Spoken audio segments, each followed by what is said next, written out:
All right, everybody. We are live. We are live. Me and my good friend Ben Pappas. I'm excited about this one. We get a lot of new viewers to the channel recently. Some of you may not know Ben Pappas yet, but you're going to get them to know him tonight. So I'll give him a little bit of an introduction, all right? Ben Pappas, my friend, has done quite a bit of content with us. A former Force Recon Marine, former MARSOC commander, retired lieutenant colonel, far more knowledgeable than me. And you guys know I love to bring on people that actually I just sit here and bullshit most of the time. We got an actual expert on. So, Ben, why don't you introduce yourself to all the viewers who may not know you yet? Hey, everybody, I'm Ben Pappas. And first of all, Nate, thanks so much for having me. I'm really excited to be here tonight and to be here on Friday night with you, man. It's awesome. Awesome. Thank you so much. And hey, everybody, Ben Pappas, retired lieutenant colonel from the United States Marine Corps, spent time in the infantry, Force Recon as a commander, infantry as a commander, MARSOC as a commander as well, too. Spent time as a diplomat as well overseas. So I've got a little bit of idea what's going on with the interagency and all that stuff. And now I'm an executive coach and help people grow their businesses and do strategy for individuals, founders, owners of executives of companies, and for businesses as well too. So, and I also got a YouTube channel that's nowhere near anything like Nate's, but it's growing, that's baby, right. Little by little. Yeah, I had to show you guys that I have hair, dude. People don't believe that I have hair. So there you go. Man. I actually do have hair, man. It's very stylish. I need more of it. No, I need a hair transplant, but that's all right. It's still hanging on. All right. Hey, also for everybody who's new to Ben, make sure we got his YouTube channel. I'm going to say this quite a few times throughout the channel or throughout the video today, the live. Go subscribe to Ben. Give him some support. Ben's super knowledgeable. Also, if you're just looking for someone to give you good life advice and guidance and leadership guidance, Ben is that guy. All right. So make sure you go show him some love and support. Thanks, bro. Appreciate that. Pinned comment, guys. You just head over there, hit the subscribe button. He's also live over there too. So, if you want to put up two windows, have both open. It helps both the channels. So, let's before again, we're only 2 minutes in. I want to make sure we let everybody sort of funnel in before we just launch this right out the gate. What we're going to talk about tonight, guys, main subject is going to be Venezuela. We all know we don't know what's going to happen, right, Ben? But usually you don't build this massive of a force up outside of a country if you're not planning on maybe doing something. Let's start with that. What's your thoughts on how far this escalates to before we actually jump into it? Yeah, man, there's so much to consider. There's so much at stake here when you think about, all the way from the geopolitics, the whole thing with Russia and China having invested billions in the region. The fact that, the U.S., unfortunately, whether you like it or not, we don't have the same freedom of action we had before due to the international situation. And again, anytime there's a threat, you have to have a capability plus intent to use it. So we're building up massive capability. And just what does that mean? Does it mean that there's an actual threat to Maduro and to Venezuela? Now, you have to have the intent to use it. And so I think that's something, we're going to explore tonight and see, because the capability is clear. This is fact. It's there. Anybody could fly their little drone and take a look and see it. But, getting inside President Trump's head and inside the strategy making process that's up there, we'll have to talk about that for sure, man. And I'll pull this image up. We're going to look at this a little bit later, but for you guys to see, Ben talks about the capability here. See if can I zoom in on this? That's probably as good as I can get it right now. But as you see here, this is all of the assets we have stationed right off the coast of Venezuela here. So obviously we've got an entire aircraft carrier strike group. I mean, F-35, everything you could possibly think of. Man. Nuclear submarines. I mean, I'm not sure how many Marines we're up to now, Ben. Do you know the number of Marines? I don't actually. I don't know exactly what it is, but I think it was like 4,000 to 6,000. I think were stationed there a couple of weeks ago, or on the ships and everything, getting ready. Yeah, they would at least have a MU. It might be a MEB, a Marine Expeditionary Brigade, was what it sounds like, And I'm sure some Marines out there, they'll know exactly what it is. And so, sorry guys, I don't have the official word, but I know either be a MU or a MEB. The MEF is something that would do like a Normandy or an Incheon, like major interstate warfare. And we're not there yet. We're posturing for it, but we've got this, we don't have all the authorities in place yet. Not that that's ever stopped the current, Yeah. current Yeah. leadership. It's never stopped us before. Right. Exactly. So we shall see. But yeah, I mean, they've got enough to do some serious damage. There's no doubt about that. It's just depending on what the overall end state is and the objectives. And again, but you're hearing out there little things right now. They're opening up backdoor channels for negotiations. So possibly an offer. Maduro's already offered to resign. He said in a couple of years he's gonna leave office. Yeah. But he lost the election. He lost the election. And so they're saying you need to leave now. I mean, there's no sign of him getting ready to leave. So we're gonna talk about that too, of all the things Maduro has offered to get this to stop, and we are just saying we don't care, which is dangerous. It's a little concerning, I guess. But we'll get into that. First thing I want to talk about is just a little bit of history between Venezuela and the United States. A lot of people don't know this, but Venezuela used to be a very close ally with the United States. Back in World War II, they supplied us, I think, the majority of our oil for the World War II effort. And we're one of our closest allies in Latin America for years, until I believe 1976, when the socialism movement basically took control and nationalized the oil reserves. And that, as I understand it, is the real break point in U.S. Venezuela relations, when we kicked out Exxon and Shell and said, hey, you have to buy the oil. You don't have any ownership of this. You have anything more? Yeah, on man. I mean, how we got there with that? You really, I mean, you're a sharp guy as always, and you always do master research, and you bring a lot. I mean, so much there. And my understanding for me is that I think you're right. Look, follow the money trail, follow the oil, follow the energy. That's what it really is. But what I recently heard from this Professor John Mearsheimer, pretty famous guy, economist, he thinks 1999 with Hugo Chavez taking over was kind of the break where the U.S. they couldn't support Venezuela anymore for a number of reasons. A lot of them are probably, values based, for U.S. values, human rights, you name it, a democracy, but I'm sure rooted in everything you're saying with the oil. And so from that point forward, we turned our backs on them and basically said, no.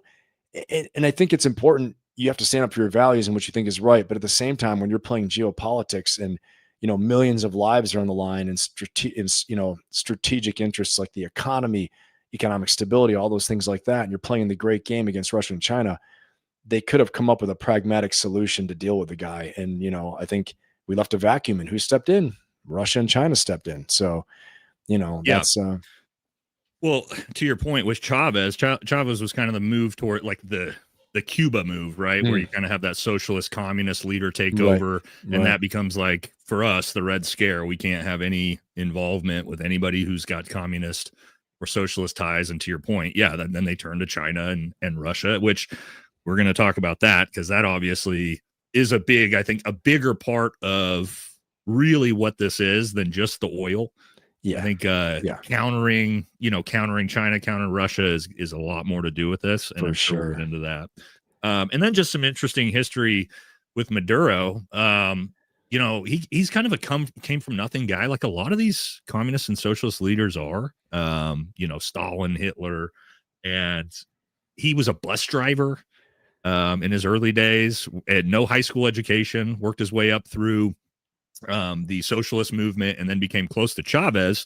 And through that, when Chavez died from cancer, he became the de facto go-to after that. And then he sort of took Chavez's, nationalization of the oil system and then, like, made it even worse. So he just everything got even more corrupt because he handed all ownership off to his crony buddies, right? And then now it's like so many of these countries where they're one of the wealthiest natural resource countries in the world, but they can't put food on the shelves. Right. So but it's almost go ahead. He reminds me a little of, like, almost like a Pablo Escobar type character, where he's doing all these horrible things. And so, on the ground information, I have a friend of mine that was from Venezuela. Shout out to Leo if you're listening out there, man. Go to DMV Iron. But he was telling me, he comes from a political family from Venezuela, and they left the country when, Maduro took over. And, he was telling me just this guy is like everything you think, like murder, mass murder, extortion, these are not good people. So similar, that's why I think about Pablo Escobar, man of the people, giving back to the people, but brutal. The way they hold power and the way they, they play power politics is absolutely savage. And it's interesting, pivoting a little bit on this, to see how we've labeled this, cartel de los Zules, the cartel of the Suns, as this terrorist organization. I know we'll get into that later, but who sits at the top of this? And they say, allegedly it's Maduro, but how convenient, for authorizations for what we're doing, that if we have the ability to go after narco terrorist organizations. Oh, Maduro, you're the leader. Oh, there it is. Yep. As it is Perfect. Right here. Wow. To your point. Exactly what Ben was just saying. Yes, breaking. Secretary Rubio a couple days ago designated Maduro's Cartel de los Soles, I can't speak Spanish, as a foreign terrorist organization. And I think this is to your point, is a big movement, because now this allows us to try to carry out assassination attempts due to counterterrorism rather than killing a sovereign nation state leader. 100%.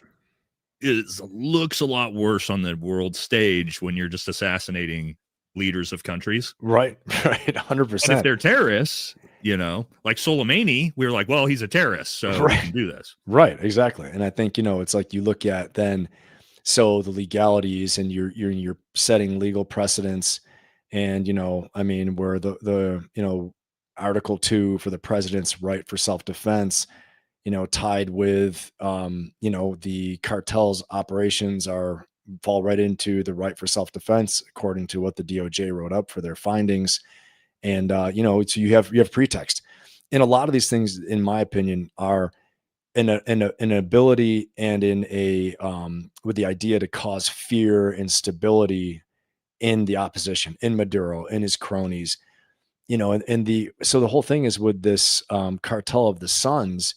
This represents the military uniforms that have suns on them. And so it's really these officials, it's operated by officials of the government, by military officers, so it's, so really just by designating them as narco terrorists, as a terrorist organization, the gloves are off for many, many different parts of our military. Still probably not full action, but soft. This is, all the way, as so. Yeah. And I want to talk about sort of the build up to how we got here, because I think some people kind of feel like this came out of nowhere. Like all of a sudden we just had, 10% of our naval assets and 6,000 Marines off the coast of Venezuela. People were going, what's happening here? But Trump has actually had a lot of bad blood with Maduro since his first term. I think I found a clip the other day of it's 2017 where he was complaining that we hadn't removed Maduro from power yet. And he was talking about how much oil there was there, Wow. And so it's kind of the thing that I think Donald Trump in America, we've wanted to remove this regime from power for a long time. I think for a lot of reasons. I think for your Russia-China connection, and also, the natural resources. It's tough to argue about that. I don't know if you're familiar with the oil there, but I believe it's the largest oil reserve in the world. Mm-hmm. And also the shipping lanes are such a big deal because it's a 1-day shipping from Venezuela to the United States. And it's 30 days from the Suez Canal, where most of everything's coming out of. Wow. So if we could sort of get 100% control of that, but my question to you would be, that's what I figured the main thing was oil. But then Maduro offered Trump all the oil, and Trump now came out a day ago and said this, that he's going to cut off all purchases of oil completely. We're not going to get any oil from Venezuela, which makes me feel like, well, okay, that puts a little screw in my theories of strategy here. What's your thought on that? I think that it's an economic weapon, right? So we're trying to use the whole, dime, diplomatic, information, military, economic pressure. We've already done sanctions against them. We've done designations of the narco terrorist organization, so we've done all these things. The last resort is really the military. And, as I've heard it said from, former U.S. ambassadors, there's no easier way to negotiate or easier time than when a carrier battle group is sitting offshore. So just that alone makes a huge difference. And so, but you've got to, the air that they breathe is the money, the agency, the ability they have, the opportunities they have is all about the money. And so, and the connection with Russia is huge as well, because Russia sits on the OPEC plus, the OPEC plus organization with like Kazakhstan and Mexico, but really Russia and Saudi Arabia are the ones that can decide what the pricing is for oil. And so if Russia decides to, change the oil price, they can put cash in Maduro's pocket. And so, Putin has this card, is this little, feather in his cap and this ace up his sleeve. He can mess with us in the Western Hemisphere by emboldening Maduro, by giving him more money, by messing with the oil prices, So there's a whole big thing going on between Trump, Putin, Maduro, this triangle, like a love triangle, you could say, but it's a hate triangle.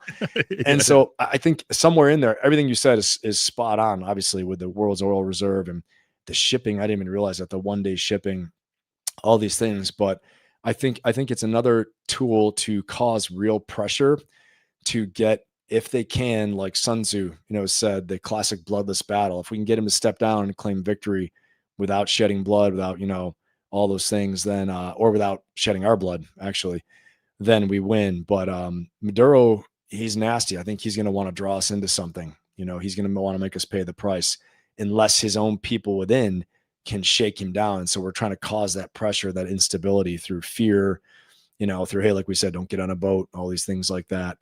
But that's what I see. I think it's one more thing to cause that pressure. Yeah, and he came out and said this a couple days ago too about potential war. So I wanted to listen to this. People, United States, listen to me.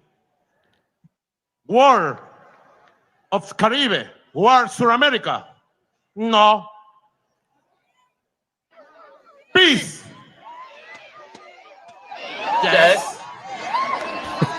Y es una tarea que les doy desde aquí a todas las fuerzas populares, sociales, políticas, militares, policiales, a todas las fuerzas de la patria, a no caer en provocaciones en ningún momento, pero a movilizarse con fervor patriótico para decirle: fuera de aquí, barcos imperialistas, fuera de aquí, amenazas militares. All right, so he's saying we just want peace. We're not the ones doing anything wrong. It's this big bad imperialistic America that's got their ships and are threatening us. So I mean, I get the strategy here, right? Like poor Venezuela, poor Maduro. He's just a leader of the people, and it's big, mean imperialist America coming in to bully us again. But in fairness, I mean, he has offered Donald Trump pretty much, he said, we'll give you whatever you want if you want peace. And I'm not sure, what's the legitimacy of what he's saying there. Is that would he actually, or is this one of those on the world stage of like, look, I'm peaceful. I'm trying to do everything to make peace with America and give them what they want. And big mean America is still going to bomb us and invade. You think is he using a tactic, or is he willing to just, because he said he would step down too? I mean, I think he's afraid at this point. I think he's afraid, honestly. I mean, Donald Trump is born from the Roy Cohn school of negotiating, right? Where, the New York real estate negotiating, where you destroy the opposition, right? You can reach a deal, but behind closed doors and other, you've seen the movie The Apprentice and all these things. I'd read books on him years ago before he was president, and you hear how nasty and hard that environment is. And I think Trump senses weakness. And he is pressing his gains right now, and he wants to have total capitulation, total victory. And he also realizes that like America first reputation is on the line too. Like, what does it mean? Are we gonna say, yes, that's a great point. Yeah, man. you ready? Okay, you want to quit now? Okay, that's cool. No, he's like, no.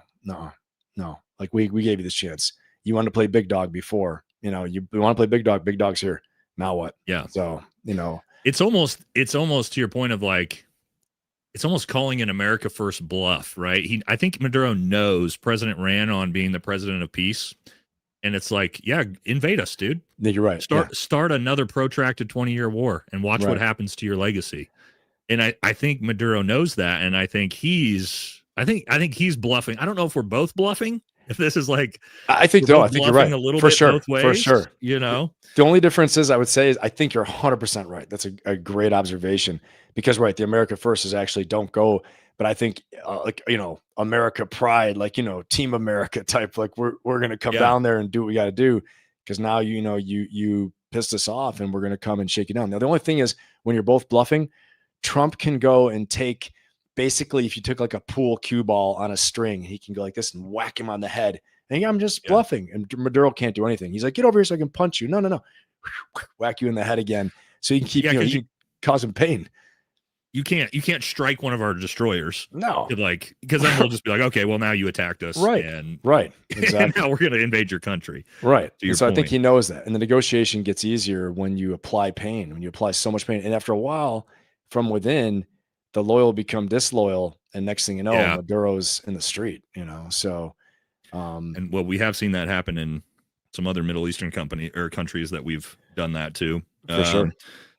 Now I want to talk about the naval assets. We pulled this up earlier and talk about what all is here, because you're going to understand this better than I am, because I'm not a Marine guy. I'm not an ocean guy. I learned a couple things or two about this stuff. Yeah, so I want to pull up our wood war footing here and look at everything we got. So we obviously had the Gerald Ford aircraft carrier strike group move in. I mean, you can see all this, like all these destroyers. I mean, what is this comparatively like to what we may have had off the coast of like the Gulf in, Desert Storm or the GWAT or Vietnam? Is this a substantial buildup?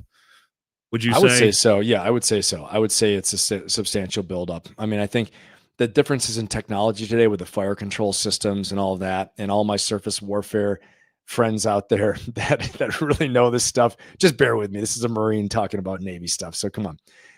But I know a little bit. And so, you have Tomahawk missiles that can be flown, shot out there, fired with precision. You've got the carrier strike group that has, all-weather air attack, air strikes all the time happening 24/7, can just keep going and going, cycling, the deck cycle on that. But I mean, you have submarines, attack submarines that, they can, and these submarines they can just launch the TLAMs as well too, the Tomahawk land attack missile. So you've got all these things, and we're not even in all you guys know in the audience, like we haven't even talked about the special operations forces, and we haven't even talked about drones yet. We haven't even talked about all these things.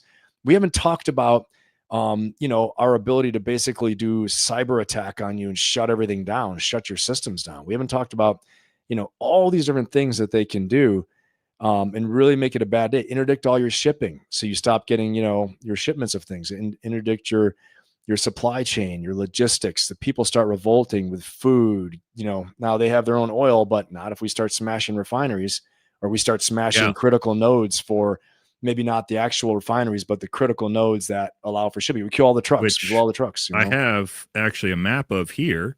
Okay. Is there actual which I think is going to be interesting when we start talking about where the oil comes from and where it's shipped and refined at. So if you see, to your point here, Ben, the oil is actually all in the basin here. That's sort of actually a lot further south than all the population centers, but all the refineries are right on the coast, right where, to your point, I mean, we could destroy like all of the refineries are here on the north side. Right. Like these are all refineries right here.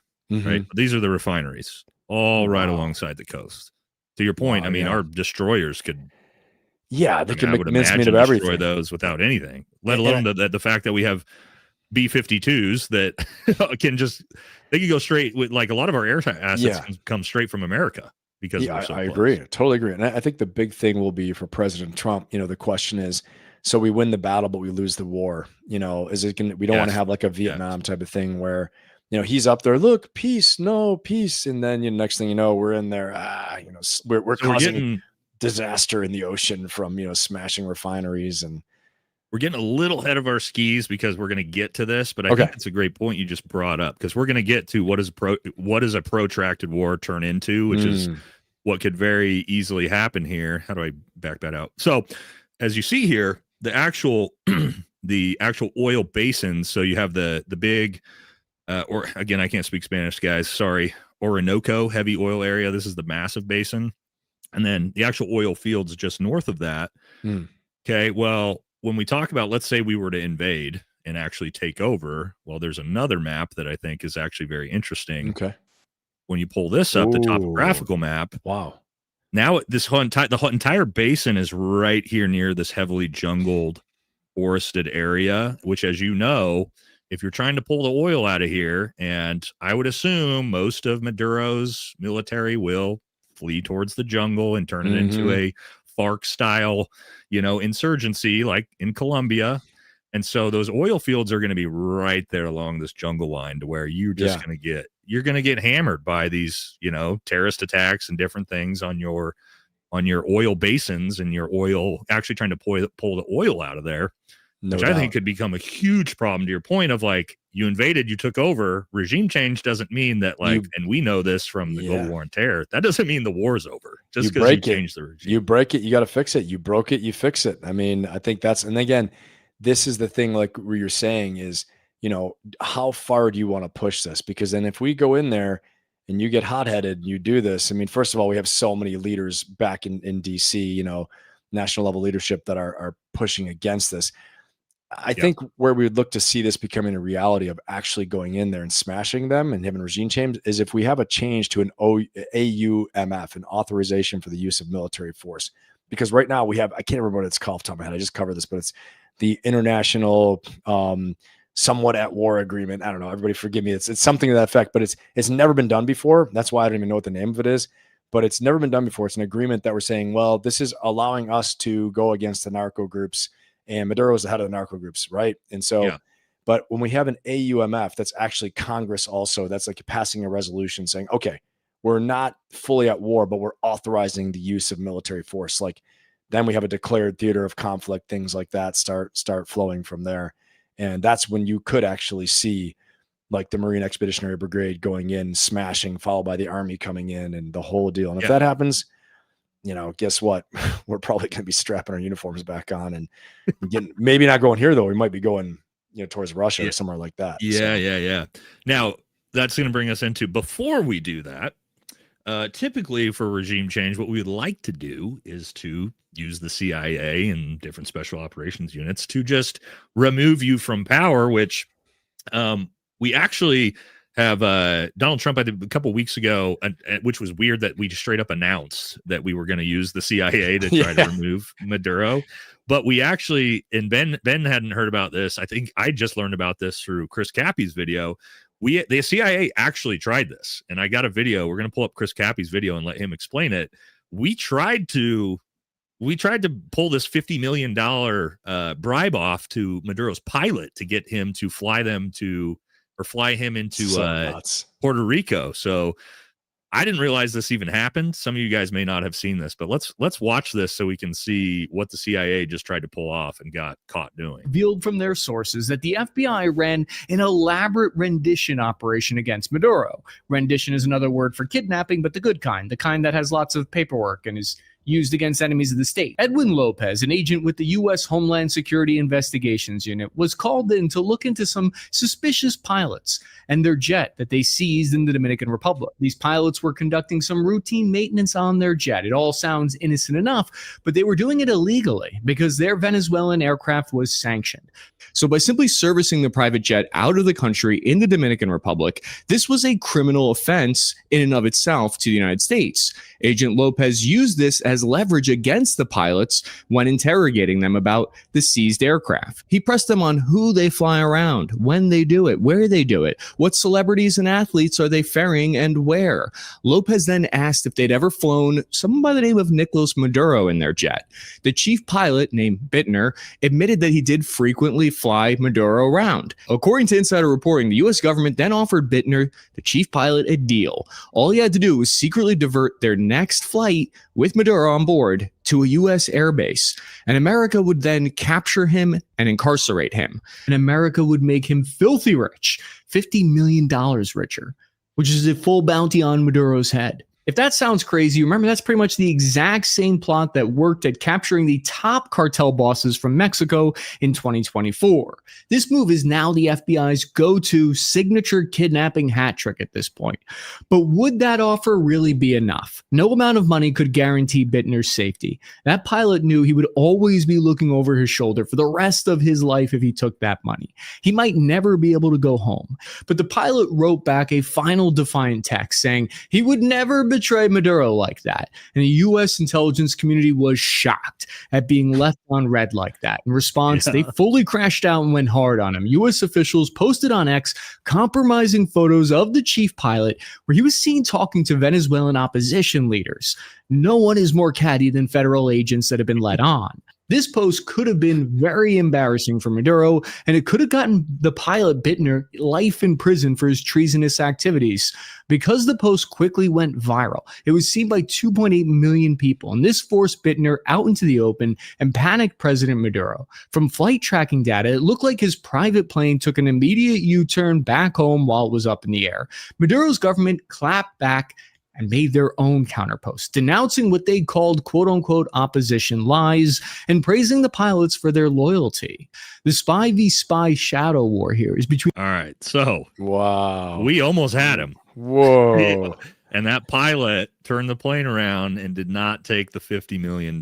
So that's crazy. So the CIA's already been after it, right? Yeah. Like already attempting to apprehend him or take him out, which I think that's a wild story. That is a wild story. What's your thoughts on that? Yeah, I mean, it really makes me think of, the movies are great, but this stuff in practice is a lot harder. It's definitely worth it. The juice is worth the squeeze. It's a, high risk, high payoff, and low chance of it succeeding, but it worked in the past. But again, my mind starts thinking of what would actually work to eliminate him. And fortunately or unfortunately, it's probably some type of kinetic strike, It's just, that's the proven method. And a lot of people like to see, the ultimate ninjas going on the ground and doing things, but that has so much sketchiness and danger to it. So many things can go wrong with that as well too. But yeah, I just think, again, knowing the human terrain and how well, sometimes the coercive pressure works to make people do things, but usually, so a lot of the times, and careful where I tread with some of this stuff, but a lot of the times you want to find out what the core vital human interests are. It's something I work with my clients as well too. What are the deep-seated motivations, key motivations, the core vital human interests, human needs, things like that will cause someone to do something. And a lot of times when they can find this vulnerability, they're chinking their armor, which it doesn't sound like he had. They're pressing coercion on him and money. But usually it didn't work. 50 million wasn't worth it. Yeah, it wasn't worth it in the end. So there's got to be something else there when you're selecting a candidate to do something like that. Some kind of grievance. Usually it's a grievance. We want to kindle the grievance so that they have high motivation to betray their country, to spy for them, things like that. Right. So yeah, and a guy like that, it's not just him. If he's got a family, he's got kids that are in Venezuela. I mean, is $50 million worth it if you know your entire family's going to be executed? Yeah, you can't spend it. They would be. And then they'll poison you somewhere. Someone loyal to Maduro will poison you in the States or wherever you are, So that's crazy stuff, man, for sure. Yeah. So and I talked about this in a previous video of Venezuela, sort of what you were just talking about. There's kind of a tiered approach to regime change. I mean, ideally you pull that off, right? Like you're good. Zero kinetics. You don't got to throw any Tomahawk missiles. You got to have the CIA route first. Step 2 is usually like airstrikes or like some type of kinetic airstrike or Tomahawk missile or whatever. And then step 3 is you got to put boots on the ground. Yeah. Like, sometimes, as we've seen, somebody said my mic. Uh-oh. It's crackling a little bit, just a touch. All right, hold on, guys. That's just excitement, everyone. That's just the power of the information flowing out. So yeah, but I think that's part of it though too. Like you said, you have that tiered approach. You've got at the top level, if you can pull something like that off, the classic bloodless battle, then you have after that strike with the Tomahawk or airstrike. And then you're looking at boots on the ground, but the collateral damage with the boots on the ground is the big thing, to getting a leader like that, and how much we have to smash, like how long it took to get to Saddam Hussein. We finally got to him. And, to hear Bobby talk about it the other day, you're just slamming toes into a building, and, the 82nd Airborne, 101st, whoever it was slamming toes into a building. And you had other guys, soft elements there, obviously, finishing the job. But it took a lot to get there to him. They're going to have rings around them to protect them. So, all right, let's make sure my mic's working. Are we good? It's a little crackle. We don't want it. So yeah, but I think that's a big thing. Keep talking. I'll be right back. Okay. All right. So yeah, everybody. I mean, I think this is the big thing to consider. When we're doing regime change, again, starting at that covert operation level, and then we're breaking it down to airstrikes, kinetic strikes, Tomahawk land attack missiles, drone strikes, things like that. But part of it is we got to consider the authorizations, right? The authorization. Hopefully, we want to follow the legalities of this and actually have some legal support for what we're doing, authorities for what we're doing, because their Title 50 is intelligence authorities, and Title 10 are the military authorities, and so there are all these things we have to consider. But Nate, you want to check? Yeah, checking. One more time. Checking. Can you hear any? I hear you great. There's a little bit of static, but I hear you great. How about now? Still a little bit. Well, that shouldn't be any. Fuck. You're still coming through fine though. But yeah. And so everybody, so that's a big thing. I think looking at the titles and authorities, like right now, the president's using Article 2 in self-defense of the country. And the next level from there is, having that authorized use of military force. And again, designation of the whole group as a narco-terrorist group, with Maduro sitting at the top, makes it pretty convenient that I would argue we're not actually going to have to go in and smash the whole country, because every official, okay, so picture every military official, every politician, everybody in the Cartel de los Soles, okay, forgive my Spanish, everyone in the Cartel of the Suns, which is that symbol on their military uniform, every single person that's basically a high-level official is involved. So we could arguably, by this authorities we have right now, go in and conduct strikes. We could go in there with soft boots on the ground, okay? We could go in there with airstrikes, Tomahawk land attack missiles, all these things. And so what I would say is that the biggest point that's been made is creating and designating Maduro and his organization as a terrorist organization. Because once you do that, now we can say, I can do whatever I want, Maduro, so you got to listen to me. And the whole point with this process, and you get in the negotiation of it, is that people are more willing to negotiate when there's violence against them. Okay. I mean, I'm just saying it. I don't even want to say that that's real. You know what I mean? Like, I don't want to act like, okay, this is a real thing.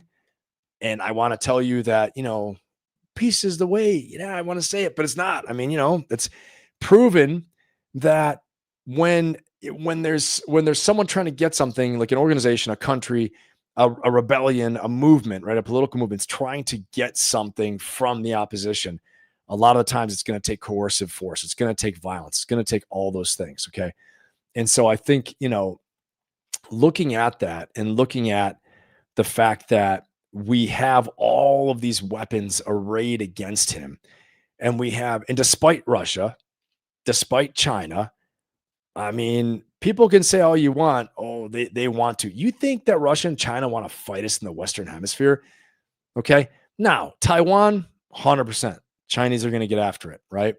That's going to be a bloodbath. That's going to be rough, kinetic, destructive. Russia in Ukraine, Russia in Eastern Europe, Russia in Russia, 100%. Violent, crazy, World War III type stuff. Russia and China in the Western Hemisphere against the United States, a naval power? Come on, okay? So Maduro is trying to say, and I've seen some things on this too, and you guys that were with me in my live before, you've seen this, but, I talked about this. But Maduro's talking about, it's not just us. You're going to be fighting Russia and China. And he's rallying his people. Really? Where are their ships? Where are their people? Now, I will tell you, this week, a few days ago, with the naval buildup and all this stuff like that, Russia did land, I think it's an IL-76 cargo transport plane that usually carries war material, weapons, technology, and advisors. Okay. They usually carry mercenaries and advisors. I've even heard through a rumor mill that the Wagner group has been is going to focus now on Venezuela. Okay. And so, you can put it in the chat, what you know about that as well too. And, stir up the conversation, but that's, I think, about all you're going to get while Russia's tied up in Ukraine. Okay. And so Maduro knows this. He knows that Trump's got his number right now. Now, if Maduro can survive long enough that we lose political support at home, okay, or he can cause some casualties on our side or make us do something like smash an oil refinery, political will is going to turn against us, okay? Because, again, the more that we get dragged into something that's spending a ton of money, so much money to be present in that part of the world, okay? Ton of money. We're expending time, resources, money. Meanwhile, at home, people are suffering. Prices are up, all stuff like that, right? Or they can make the propaganda say that. I heard President Trump today say inflation numbers are down. I've heard other people say they're up. Who knows? Okay. I just know how much groceries cost when I go and I buy things that are food costs. I see that. Okay. And gas prices, all those usual things that we're all measuring on our own. Okay. But Maduro's no fool. He's a master of this game. And he knows, if I can get him stuck in this long enough, right? If I can get him in this whole thing long enough, then, he's going to lose support. He's going to look stupid. But we all know President Trump. And once you have tested him and you've gone against him, he's never going to stop. So, he's not going to stop. And my personal prediction, though, is to see increased coercive tactics, coercive efforts against Maduro, against Venezuela. And if we can't get to Maduro, we'll start getting around his inner circle. That's how you do it. You start eliminating the inner circle, eliminating the vanguard of the vanguard, Soviet style, okay, until he has no supporters left, until we can get the big dog himself. In the meanwhile, we're having back channel negotiations. We are, we're negotiating. We're giving him an off-ramp, a chance to leave, or his people to get rid of him. Okay. And that's a big thing.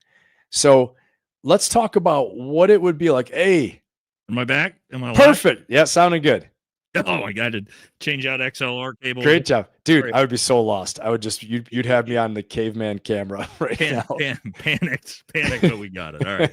Hopefully, I don't know where you were at with that, but I recovered all the, what you were saying, recovered the, CIA to strikes to boots on the ground authorizations. Then I started talking about what's going through Maduro's mind and Trump's mind for negotiation, pressure, coercion, Russia, China.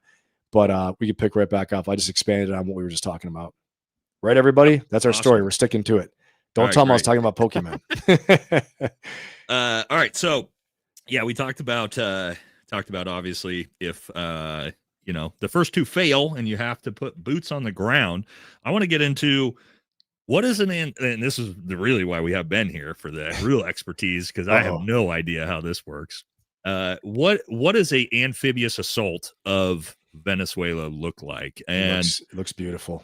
I've got I got another map of all of Venezuela's military bases. Nice. As you can see, they are. Let me get them. I got to get all my files pulled back up here. As we can see here, they are all on the coast, or near the northern coastline of where we would be. I'm assuming where we would have to amphibiously assault. Yeah. Wow. Which would be pretty nasty. What would this, let's say we're like, hey, we're invading Venezuela. Yeah. Can you walk us through what does that look like from, obviously, we've got all our destroyers, all our naval assets sitting off the coast. How does that look? How do we initiate that, would you say? Well, I mean, first of all, obviously you're going to get the intelligence, surveillance, reconnaissance assets going, a lot of, satellite predators. You're going to get probably have reconnaissance troops on the ground, combined with special operations forces as well too. Anywhere from, if we're actually going to do a no kidding amphibious landing, and if it's an opposed landing. So we're going to make sure that we know exactly where the best landing place is. We're not going to land in their teeth if we don't have to. We're going to select a position that, might be very, very surprising. Like the landing at Incheon in Korea. There's only a small amount of time during a small part of the month that would allow us to land at Incheon at this place, and they thought that, so they really didn't defend it that heavily because they thought, well, there's no way they're ever going to do that there. And so we're going to use the element of the surprise. Surprise is very valuable for as well too. But then, of course, you and I both know we're going to pound the hell out of all their defenses. We're going to take away their air cover, their anti-air defenses. We're going to take away their ship-to-shore missile systems. We're going to make them blind. We're going to shut off any radar, any type of early warning, any ISR they have, any drones. We're going to have dominance of the air. First of all this is a precondition before we go in and do this thing. It's not like Iwo Jima style where it's like, or you're Saving Private Ryan, and you and I both have family members buried in Normandy. Unbelievable, greatest generation, what they went through, man. And I'm happy to serve when I serve, but that was insane stuff in Normandy. So not like that. We don't do those things anymore. We fight smart. We fight sneaky with deception. But then when we do go in, it's usually through vertical envelopment at first with a helicopter assault, to get in behind the rear areas, boat company, Amtrak company, landing cushion assault aircraft, the LCACs that are the hovercraft. Super cool. Everyone's ever been in a hovercraft. It's wild, man. I think, Ben, I'm pretty sure I have this. I saw what I thought was what you were talking about. Hold on. Keep talking. I'll see if I can find this because I've never seen this before, but I was going to ask you, I'm like, what the hell is this thing? So I'll see if I can find it. And so we do a big exercise every year, everybody. It's called, at least it used to be, right? This, I'm getting a little bit long in the tooth here from being in the Corps, but we used to do this thing called Colonel Blitz. It was a massive amphibious landing exercise where, had companies of Marines flying in, behind enemy lines. You had the frontal assault going on. You had tons of airstrikes, aircraft, suppression of the enemy, destruction of the enemy through air assets, naval bombardment. At San Clemente Island, they're pounding away on the, on the targets there to simulate the landing. And so a lot of the times when we're going in at that point, it's that we've softened them up to the point, or we've reduced them to the point where, the Marines shouldn't have to be eating machine gun fire as they're coming off boats, amphibious, assault vehicles, the AVs. They're actually, believe it or not, everybody, if you're Marines out there, you know what I'm talking about, but you're in the ocean, they drop the gate, the sea gate, the well deck, the ship floods. You're in this, there it is. That's the LCAC, but you're in this. Those are wild. This is what I was looking for. Yeah. Those are wild. I've been on those too. And those are super cool. And the guy who flies that, they call it flying. Just go right onto the beach. Yep. The pilot's a Navy chief, and they can move around on the beach too. They're unbelievable. Crazy. They're fast. They're super fast. So I'll tell you a story about that too. But they flood this well deck, dude, and you go off the back, basically in like a Bradley fighting vehicle. I remember I was like, I hope this really works. It's called the Archimedes principle that causes this metal thing to float. Okay, the physics of it. But I remember the first time I splashed tracks, I was in Southeast Asia, and I'm like, man, this at first didn't seem like a big deal, but I'm like, this is nuts. I don't want to drown. I'd rather jump out of an airplane. This is nuts. And then I was like, and when it came up, everybody in the track, all the Marines go, cheering in the back. Unbelievable. Yeah. Okay. I didn't even know this thing exists. Oh, here you go. They're driving They just drove an Abrams tank off of it. Tank. And it's so fast. They have usually in the well deck of like a big amphib, they've got like 3 or 4 of these things. So imagine you put a platoon of tanks on the enemy's flank. Imagine M1 Abrams gets on the flank of the enemy, and these things are moving 60 miles an hour inland to hit an objective. And so you've got the LCACs. Now I'll tell you a story. I was an LCAC in Sea State 4. Any of my Navy people know what I'm talking about. Super choppy. Yeah, I do. Everybody's throwing up, Nate. It was so bad. I looked at this one guy. He looked at me. We're going smashing. All of a sudden, he looks at me. He goes, he like threw up all over himself, brother. I swear I was Oh my holding on. I was gosh. holding on for dear life. Everybody in the cabin's throwing up. I made it off there without throwing up. I was, but I was dying. I should have just thrown up. I would have felt better. So bad. Taking it a whole nother direction. You guys didn't know we're going in. Yeah, I didn't even know those existed until I was looking at stuff of what was going on down there, and I saw this giant hovercraft like roll up onto the beach. I was like, what the hell is that thing? When you fly back in the ship, it's wild because it opens up. It's like Star Wars, like the Death Star, this big slot, and you're flying in. It's like raining and stuff, and you fly in there. It's crazy, absolutely crazy. I mean, obviously we know we prep the battlefield. We bomb everything with four corners that looks like it's military related. Yep.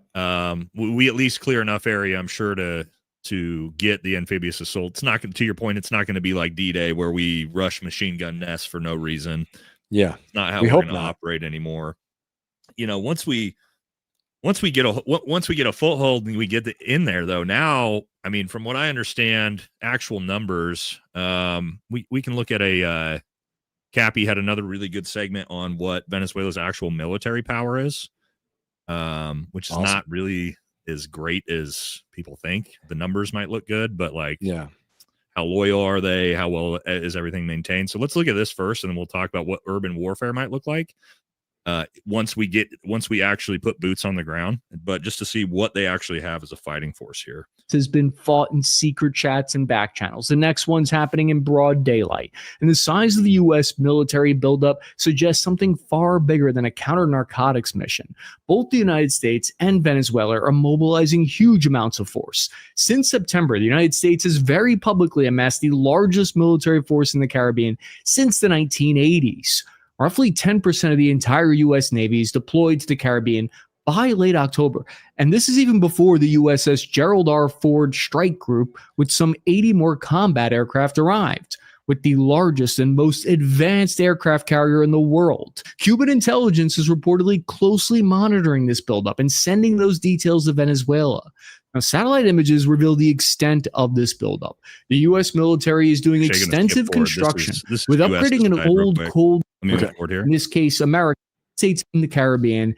That's fine.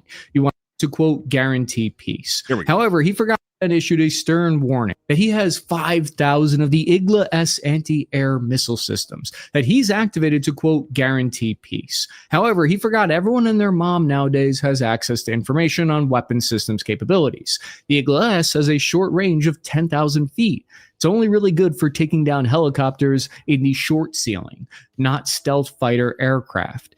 He likely mentioned those Iglas because it's more for a domestic audience. But according to high-ranking Venezuelan military officers who have actually defected and come to the United States, Venezuela's armed forces are short on resources, short on maintenance, and short on training. They claim the Venezuelan military is lousy with corruption and internal scheming that makes it far less powerful than its size on paper would suggest. According to a few sources, operational readiness across their armed forces is estimated between 25 to 40%. T-72 tanks and BTR-80 armored vehicles suffer from frequent mechanical failures, with spare parts in very short supply. Only 3 of their ocean patrol ships remain operational, and 6 of their missile frigates were sold for scrap. Their last remaining submarine is broken down. I like a surface level. All right, so it goes on and on to their surface-to-air protections, old, outdated, SAM systems, old, outdated, far worse than Iran's. Like, Iran's military and anti-air systems are like 1,000x what Venezuela's is. And right, 100%. They weren't really able to do much against, and we had to fly across the entire world to carry those bombings out, and there was nothing they could do about it. So, I mean, I don't think it would be any problem for us. Think about it. When we invaded Iraq, they had like the 5th most powerful military in the world, and we dumpstered them in the first week when their air force was gone.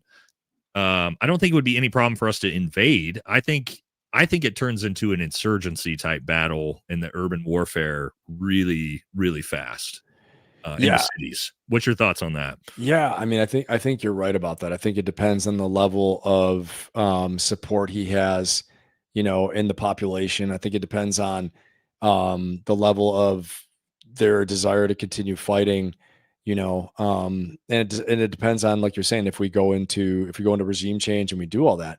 But I think for sure in the urban centers, counterinsurgency in the urban areas is a nightmare. That's not, not fun at all. And I think the force ratio needed to do successful counterinsurgency for, big conventional forces is just astronomical. You need to commit so many boots on the ground for that. And, you got to think, is the juice worth the squeeze? And the jungle warfare, part of that up near the oil basin is another whole other ball of wax too. But, the one thing I was thinking about too with this is that, just thinking of the whole thing, thinking through, what do they really want? What's the real end state here? And as you said, it's more than just, it's more than just narco-terrorism. It's more than these things. I think probably the highest stakes are China thinking of putting a base in Venezuela or Russia putting a base. This is where the Cuban Missile Crisis came from, because if they put that there, that's now complicates everything a lot. Yeah. I mean, so if we decide, so in a lot of ways, the first strategic interest for any country is, you have to have physical security. You have to secure, obviously, the borders, all things like that. But physical security these days with this type of, modern technology expands out to our hemisphere for dominance of our hemisphere. And so if we've been getting word, which due to sources and methods and means, things like that, they may not tell us, but if they have designs on putting some type of base or having a greater footprint or a secret base so we don't, know about, or we found out about it, then all of this would make a lot of sense, for why we cannot have the presence. We need to show that we are totally dominant in the region, and would do whatever it takes to keep it that way.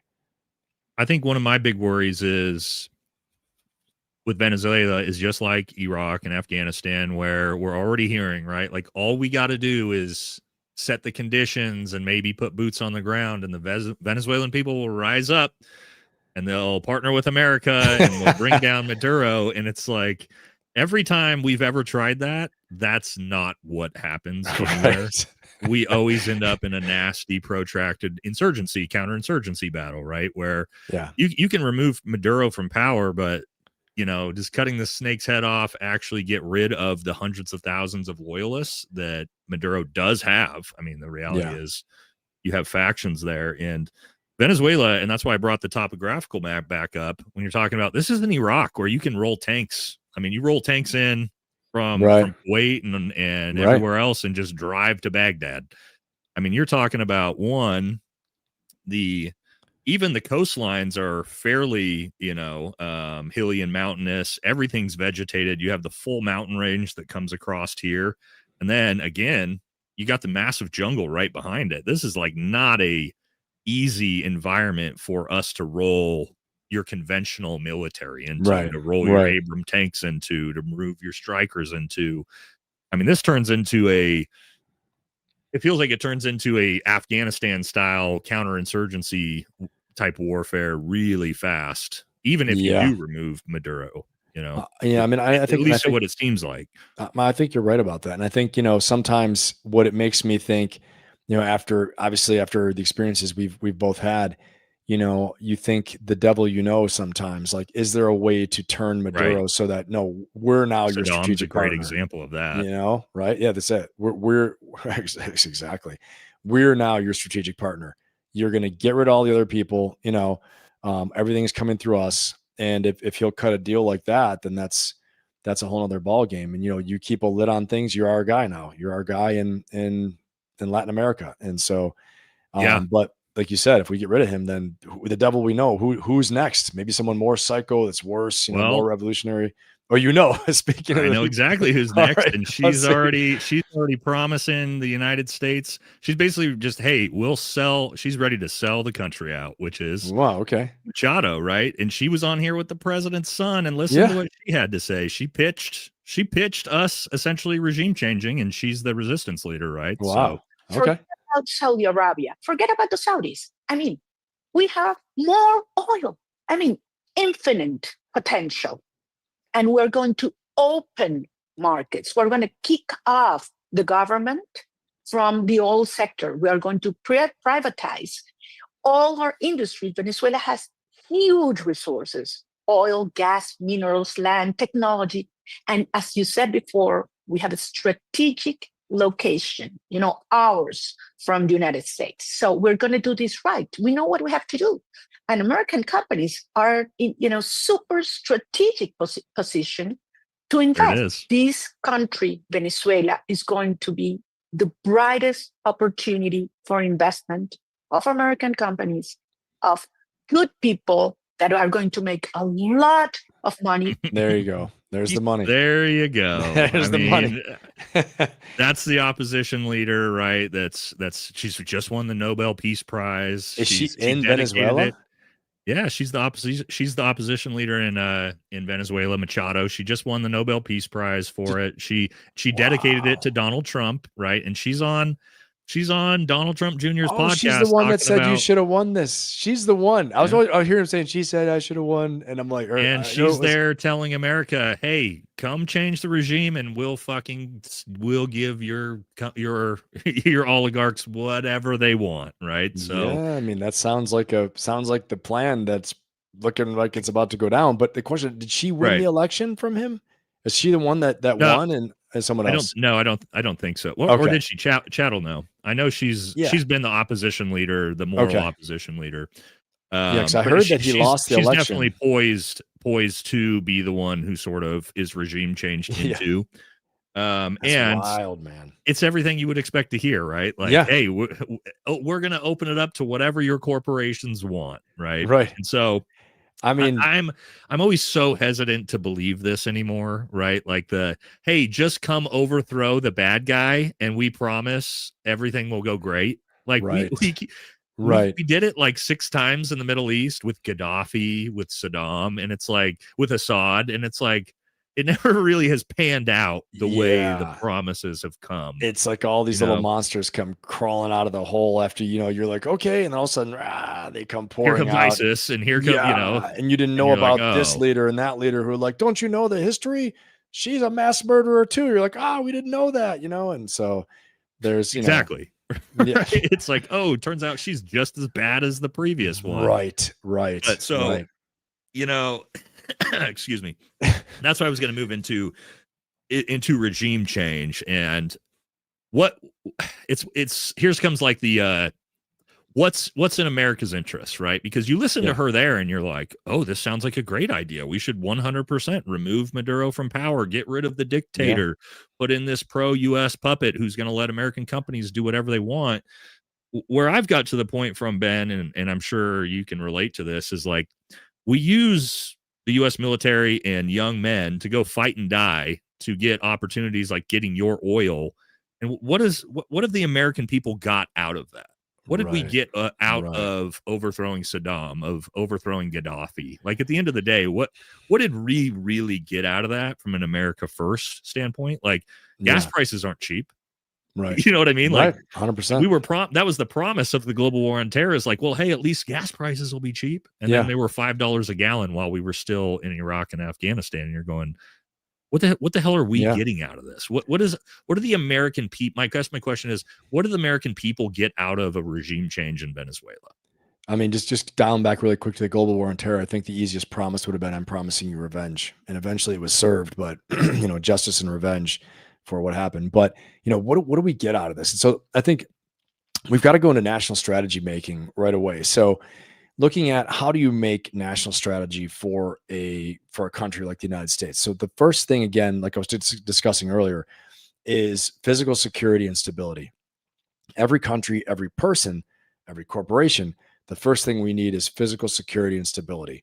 So leading with that, if we can make a case that we're going to be more stable because of doing this, because of getting rid of him, is there a physical security issue?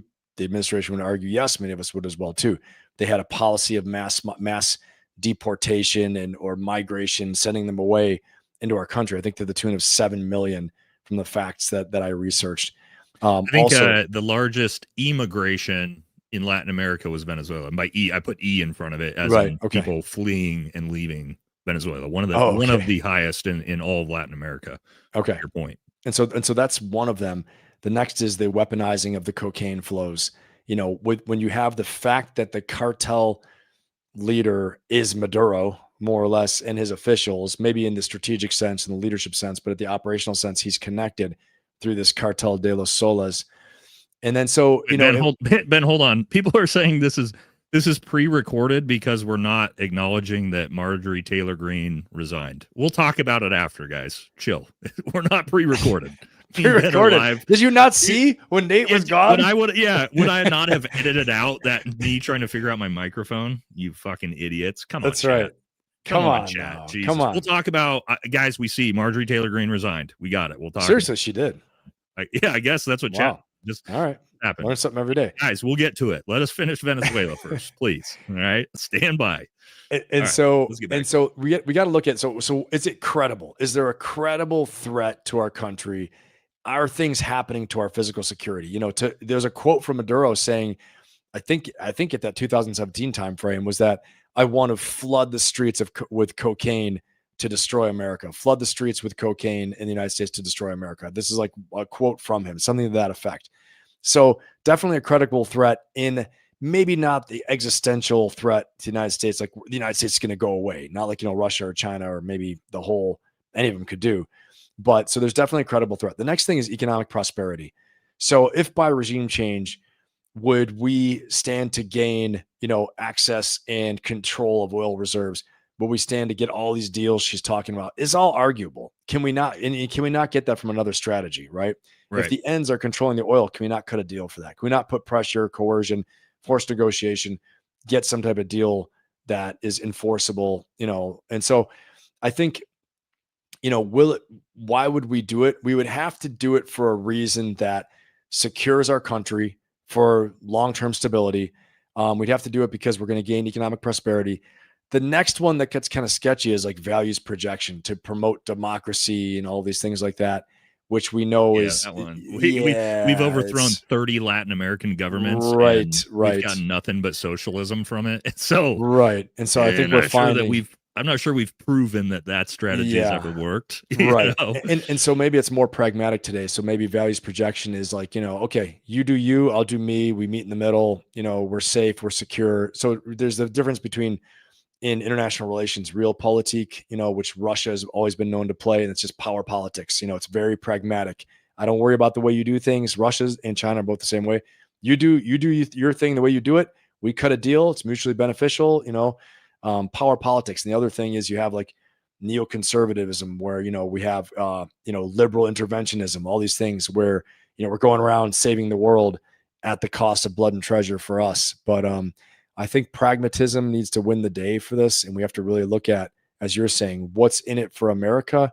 And not just near term, but long-term security, you know, because if our country, if we need to go to war with something that's going to secure us for the long term, like let's say China's putting a base there, and I say, you know, go to war, meaning we're going to conduct military strikes, then we need to do that. But these will all be the calculus going on in the Pentagon, in the National Security Council, all these places like that. So, and also in the president's head, hopefully. So, yeah. And for me, what I've seen is like all those things you mentioned, I think can be solved through diplomacy with Maduro. Yeah. He's not, to your point, he's not, you know, he's not great. He's got a lot of problems, but so does, I mean, we just had, you know, the Crown Prince from Saudi Arabia. We just had Al-Jilani in the White House. Right.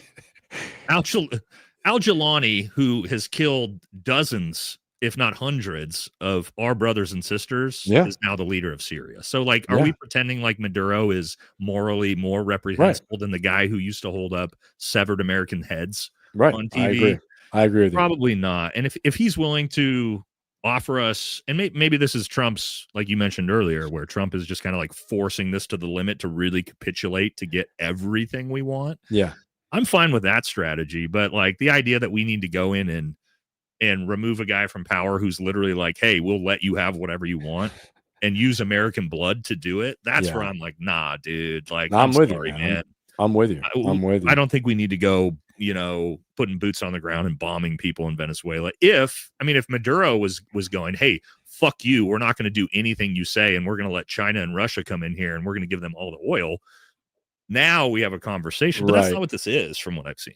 Right. And I think the technology we have today, like with the strikes we did on Iran, like let's say the worst case scenario, Russia has a battalion of guys there, and they have, and they have a whole construction company they're building. Russia and China are both building bases. Russia, China, you shouldn't do it. Get your people out of there. We're going to swack it. We don't need to put, we have such a technological advantage. And I will say this, if we were to get tied up in Venezuela, can you imagine if she decides today's the day and he wants to invade Taiwan, we're going to be stretched, two-front war, and then Russia, we don't know what's going on behind closed doors with these two. We don't know if, and we've talked about this before, but are she and Putin talking, like trying to coordinate something, like you push on NATO, and if you go, I'm going. So let's talk about what are the benefits for this, because there's no way the U.S. is going to have to sue for peace. There's no way they can do both, and maintain the country the way it is without fracturing us. So, could we win a two-front war? We could win it, but the cost would be enormous. Our politicians are always looking out for themselves. 100%. And you have to understand, like, if Donald Trump were to enter full-scale war, two-front war going into 2028, it'd be nuts. You're MAGA's dead. Trump's movement's gone. Hand everything to the Democrats. Like, it's not. No, that's not a winning political strategy for anyone, which I think is probably the biggest reason we won't see any real escalation in Venezuela. Is I think it's after the 20 years of global war on terror. I think it's political suicide now. I'm with you, man. Yeah. And you really think about that. Like that was like our entire careers almost. It was just like the state of it. Even if you weren't there doing it, you're thinking about the next one. It was just constant all the time.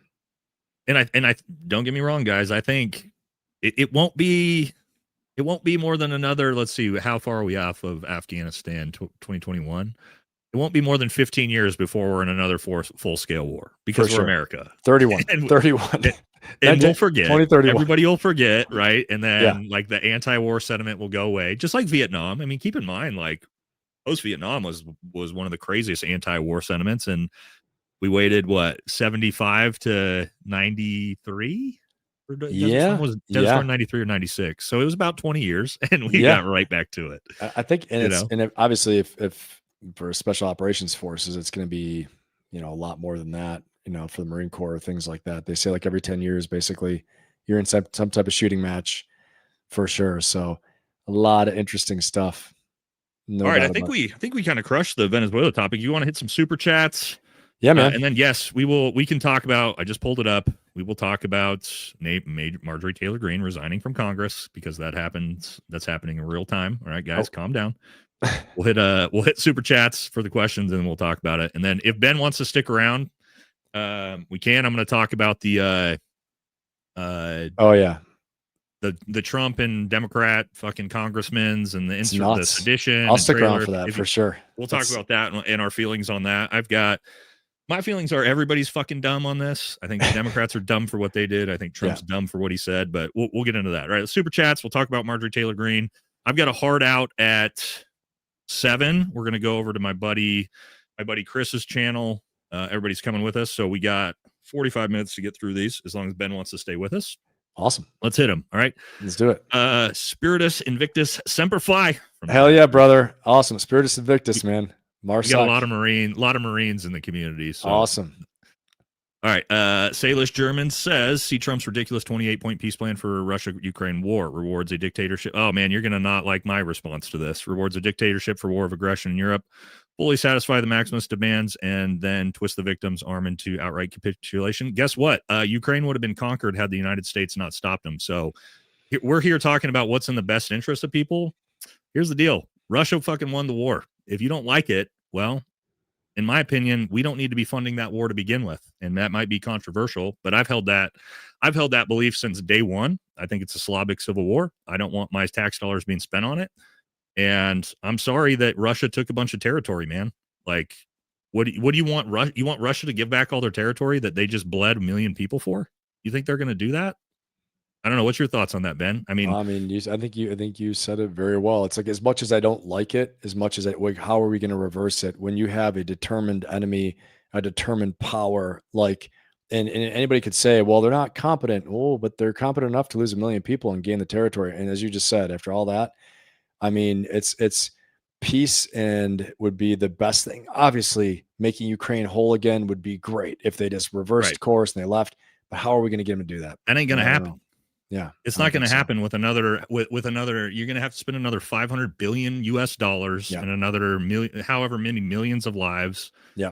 And to me, it's like, sorry, man. Sorry if you, and I'm all about, if Ukraine and Europe wants to keep fighting this war and they want to keep throwing young men at the meat grinder and trillions of dollars at it, okay. But like, stop asking us to pay for it is just where I'm out on that. Sorry, guys. I mean, yeah. And if we can get peace and you lose some territory, sucks, man. But how are we here in America?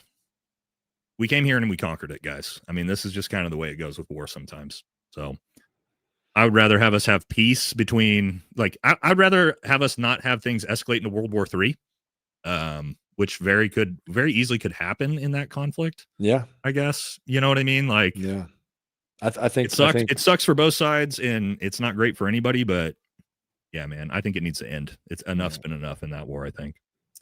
Can't be involved with anyone from socialist ties. Does that include Bernie Sanders and Mr. No, God, guys, I got to show you the clips. Did you see the clips from Trump and Mamdani today? They're buddies. He was in there today. And they loved it. Yeah. They were having a great time. Trump was talking about what an awesome guy and what a great job he's going to do. Yeah. I know conservatives are like, what's happening? But Trump's pretty brilliant too, because he's like he's building bridge. People are like, "Wow, he's actually open to talking to this guy." Well, it was like old, and I know guys in my chat knows I'm so critical of Trump. It is what it is, but like I want Trump to do well, and when he does things where I'm like, "Hey, this is old Trump, right?" And old Trump, America First Trump. But I want to show this clip because this clip is actually hilarious. I don't know if you've seen this, Ben. Where he gets, I think I watched it live. Zoran gets asked if if he thinks Trump's a fascist.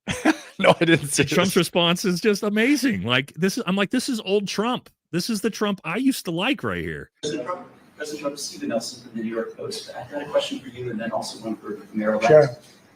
For you, you referred to Mr. Mamdani as a communist. Can you describe why you feel that way, and also will you do anything to stop him from arresting Prime Minister Netanyahu?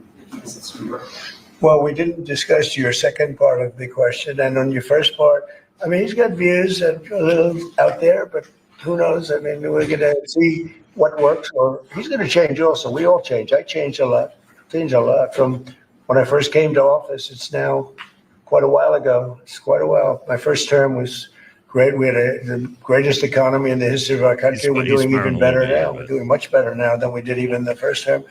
And I can tell you some of my views have changed. And we had discussions on some things. I'm not going to discuss what they were, but that I feel very confident that he can do a very good job. I think he's going to be. I think he is going to surprise some conservative people, actually, and some very liberal people. He won't surprise them because they already like him.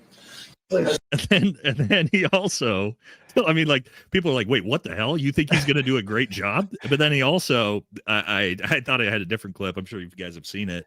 He asked Trump, the reporter asked Zoran, you said that you think Trump's a fascist. Is that still true? And Zoran goes to start talking. He's like, well, and Trump stops him and he's like, hey, just say yes. It'll make things way easier. And starts laughing and like pats him on the back. And you're like, I saw that live. Where did that Trump go, man? Like he's funny. He's like leaning across the aisle. Like we've been devoid of that Trump for so long. And it's just like, man, I still think he has the potential to like bring it back and get America first. If he could just he's got to get out of the like we got to send billions of dollars to Argentina and Israel and Ukraine and bringing Al Jawani to the White House. Like in my opinion, all those things are just like whoever's is advising him needs to like, hey, we need to dial it back, refocus. What's the focus? The economy, like affordability. Like you got to get back to what the American people are focused on and are hurting on. You know what I mean? Man, at least what I think about him. I think you're right. And definitely that was a great moment though. And I think it's a master stroke to show that he's open to other things and also to pull people over to his side from the other aisle too, as well. So yeah. I know everybody was shocked. They're like, wait, what was this press conference? All of a sudden he was in These guys are friends and talking about how awesome he's going to do. Right. It's like, okay. But it's also good, man. Like you would want the mayor of New York and the president to have a good relationship and work 100%. together. 100%. That's another thing I'm like, Native New Yorkers, I mean, we both care about New York, and people have said that. I've heard before saying that they have a lot in common. Their personalities, they said, actually are very similar, both, and so it's interesting to see that. You could see Trump admired, though, this young guy. He's a young gun. I mean, he's crazy successful, mayor of New York Yeah. at 34, right? So, which is insane when you think about insane. that. Yeah. Yeah, to say what you want about his policies, I don't think his policies are going to work. I also don't think he's going to be able to enact 98% of what he's saying, but he's resonating with young people. And to your point, like a mid 30-year-old dude is the mayor of New York. It's crazy. It is what it is. We'll see what happens. So, what happens when we can't pay Israel and China? We are not lending no more money. What happens? We can't. Well, we borrow money from China to give it to Israel, so we could probably stop doing that. But we don't pay China. I mean, I guess we buy stuff from China, but yeah, they buy our bonds. They buy our treasury bonds. And I'll tell you something. How do we have claws across the world? Because people are holding U.S. debt. And the moment we decide to say, yeah, the debt's not good anymore, they're like, what? And we walk away. Yeah, we're starting a new game and buy our stable coins.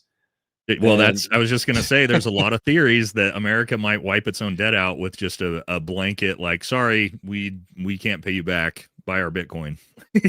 So that's kind of what's going on. Yeah, for sure. Then we'll probably lose being the reserve currency. I don't know. That could get scary, but yeah, you're right. All right. Can you blame the socialist countries for turning to China, the U.S. sanctioning them? How are socialist countries failed experiments when Argentina, the bastion of capitalism, needs a $40 billion bailout from U.S. taxpayers? I mean, I think that's kind of fair. I think the problem is like socialism is such a blanket term. Like Norwegian socialism and Venezuelan socialism are not the same thing whatsoever. Like, so Latin American socialism has not showed itself to work very well across the board, whether it be Cuba, Venezuela. But to me, yeah, it makes sense. Like if I was Venezuela and I'm being heavily sanctioned by the United States and I'm a socialist country, I would naturally turn towards China and Russia. Do you think that's Ben? If you were Venezuela, or Maduro, it kind of is the thing that makes sense to do. You think that's a cultural thing, Nate? Like, it's like it works some places because of their kind of cultural history or infrastructure, and in other places it doesn't work, because of where they are and they have, just maybe the depth of the history and culture. You know what I mean? Like, wow. I do think it's cultural, because what we could say is like, oh, well, Norway only has 9 million people and it's like got massive oil reserves, so that's why socialism works. But it's like, yeah, but Venezuela doesn't have a big population and they have the largest oil reserves in the world, and they have the complete opposite structure. They have all the natural. Nigeria is another one. Like, they have all the natural resources in the world, but they don't have a functioning society. Well, Nigeria is a little bit better than some African countries, but like Norway and Sweden and Finland and all these are like bastions of like, they're the best places in the world to live. Like, they're like, it is what it is. There's no arguing that. Right. What's the difference here? What like the natural resources are there, the government's there, the socialism's there, but like it works here, but not there. That I would have to like lean into that. Like, what else makes sense? Yeah. I think you're right. I mean, there's a lot there, and I'm no expert in it, but it's very interesting. Yeah, sometimes it works at some places. Maybe there are different versions, as you're saying too. So, and I think culturally, like a place like China, like it culturally works in China because they have a very non-individualistic, very sort of toe the line society naturally. Like authoritarian type regimes work in Asian countries very well. Now they have a capitalist economy, which has sort of worked for China, but from like a government standpoint, centralized as long control. as you do what the CCP says and you're supportive of the CCP, you can. I mean, to be honest, China, like their tax rate's lower than the United States. Like 90% of Chinese people own a home, so it's like you start looking at things like that, and you're like, oh well, it works some places it doesn't work other. Whereas you look at like communism in, a place like Cambodia, well, that went a lot different than it did in China, right? Yes, that ended up in a third of the country being murdered, for sure. So, but I think I like your point though about some people have like that authoritarian underpinning, so the things works out better in that society that way. But yeah, I mean, there's so much to consider because is it ever true communism? No. Is it ever true socialism? No. And I mean, the state control economy, like in China, I mean, with everything you're talking about, it works there, but we'll see. The experiment's still going on, for them. Yeah, So, but would it work but in my opinion, it doesn't work in America because we're an individualistic culture, Yeah. which No, we value the Yep. individual over the collective. And I actually, that's the way I feel because I'm an American. I'm like, yeah, I think individuals should put themselves first, put yourself and your family before broader society. But that's not the same way in Islamic cultures. That's not the same way in, China and places like that. So but it's funny. interesting. I've heard it said that the military is a socialist structure. Interesting. Oh, for sure. Yeah. For sure. So like It's everything's authoritarian. For the team. Everything's for the group. Everything is for the better. Think about mass punishment is like the go-to in the military, right? One guy gets a DUI, your entire unit's fucked. Like that's communism, baby. You're right. I didn't even think of that. We do. I felt like I was like my bubble was burst, and someone said that, and they like really explained to me. I was like, kind of walked away with my head down, scuffling my feet. It's authoritarian, hardcore, right? Like the guy at the top. There's nobody above him in your unit. Big time. Yep. All right. Retired United States Navy IDC 15th MUSOC 2001. First into Pakistan and Afghanistan. Little brother lost a leg and hand in Afghanistan later. How much more do we need? That's another one too, man, is like, I know Global War on Terror veterans. This is another big reason why so many of us are so hesitant to want to engage in any more wars. It's like, because we saw the price that had to be paid, from our buddies and our friends that are no longer with us. And like, do we want to put that on the next generation for Venezuela so we can get oil? I don't think so. Like, I think there's just causes, but I think regime changing for natural resources for me it's not a just cause anymore. I don't know how you feel about that. Ben, we've got a lot of natural resources here, drill, baby, drill, all that stuff. We're looking for oil. We've got so much. We've got gas, oil. We've got, the greatest technology, in the world, and we have the ability to make diplomatic, solutions as well too. Obviously, we want to keep our military at the highest state of readiness and the best outfit, in the world with the best equipment and the best technology. But and Semper Fi, by the way, too. Saw that 15th MUSOC, retired IDC. That's awesome, man. Sorry about your brother. That was terrible. But to Nate's point, I agree. I mean, we want to be very, very careful and judicious with the use of force and getting involved where blood and treasure is spent, so. Yep. All right. Joe, what's up, buddy? Says, honest question. If we cripple Venezuela's ability to produce usable oil, does that empower and embolden OPEC and Russia, as we just took out a major oil producer? Ben, I don't know. That may be more your knowledge base. I have no idea. You were talking about how that sort of trinity all works. Yeah, they're heavily connected, Russia and Venezuela, because it's the OPEC plus, and so Russia uses their influence on the price of oil to have a strong influence over Venezuela. And so I think if we crippled Venezuela's ability to produce usable oil, what would that do? So we would create a supply problem, right? So when supply is lower, the price is going to go up. Usually they'd have more reason to charge more. So I think we'd be, ultimately hurting ourselves unless we harvested that oil and we took it, and I think natural disaster type stuff, that would be probably not the best idea. Yep. Great point. All right. Also, guys, another reminder, pin comment, go subscribe to Ben's YouTube channel. He's been with us for the whole episode. Go support him. You can obviously tell, incredibly smart guy, smarter than me. So I don't know about that. Thank you though, brother. Support. Appreciate you, Nate. Right. Thank you. So get over there, pin comment, go subscribe to him. All right. Love the channel. F Trump. But being that you're a former Green Beret, how do we know you're not trying to overthrow the government now? You don't. And neither does the government. Although I can tell you, they monitor everything I say and do. So, and he's just kidding.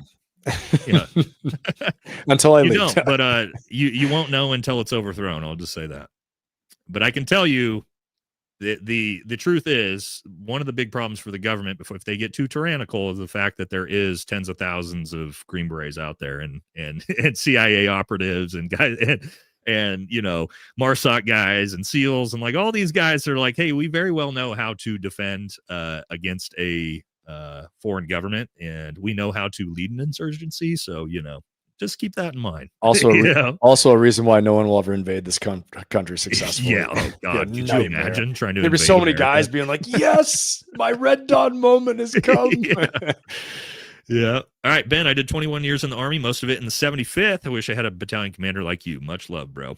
Hey, thanks, brother. I appreciate you saying that, man. It means a lot. Thank you so much. I've actually had quite a few people that used to work for you reach out and say Ben was one of the best commanders I've ever worked for. Dude, that's awesome. Thank you. Saying a lot for an officer, because NCOs, we typically don't want to say anything nice about officers. I myself included, but Ben is not one of those guys for me. So I appreciate it, man. Thank you so much. Once on the set of Blue Lagoon. Okay. It's huge. All right, a big $50 dono from Lord Hybrid says, I worry about destabilization of the Western Hemisphere. We are used to wars in Europe and the Middle East, but fearing having wars on our side. I just think having two giant oceans between us makes it really hard to destabilize America, man.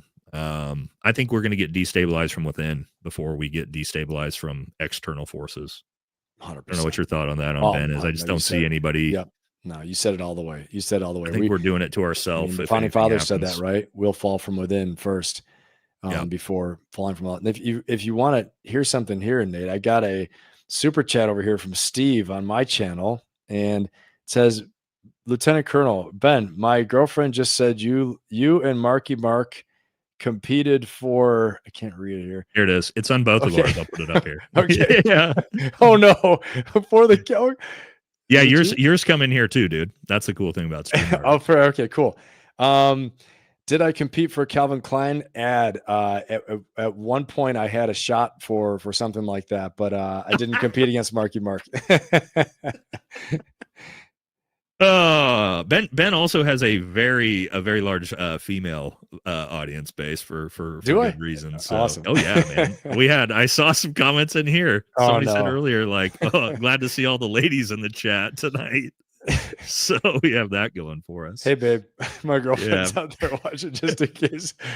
No. That's a good thing, man. We gotta. One of the two of us has to be good looking for the show. All right.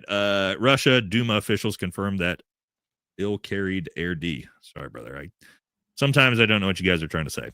Nate Ben this is when I went offline. He said you just kept screaming slurs while I was gone. Great. Now my YouTube channel is going to get banned as soon as I get out of here. I'm going to be like, why is my YouTube channel demonetized? We were singing like Old Seal drinking songs, all that stuff. Ben was screaming racial slurs while you were That's gone. nice. That's nice. Thank you so much. Never to be invited again. My best friend said left the Marine Corps in 2019. He spoke of Marines drowning in AAVs during training, faulty doors, and people pushing deadline assets back into use readiness reasons. Would this be an issue in theater? AAVs, what's AAV? Yeah, that's the amphibious assault vehicle. That's the Bradley thing I was telling about. That's like Bradley with tracks, and then like they dump it. It drives off the back of the ship into the ocean. It goes underwater and then comes back up. Brother, 100%, man. This is true. These things that sounds horrible. This has happened. Actually, a guy I know was the commander, and it wasn't his fault, but just his Marines got killed because the AV, something happened. It sunk to the bottom of the ocean and killed them all. And so I'll tell you, when you splash tracks like that, believe it or not, that's a scary moment. You're just going on faith, and hopefully it comes back up. It's like, it's nuts. It is nuts. Yeah, but then it's so cool. Then it's so cool. It's like a boat. It's like a tank boat driving in the water.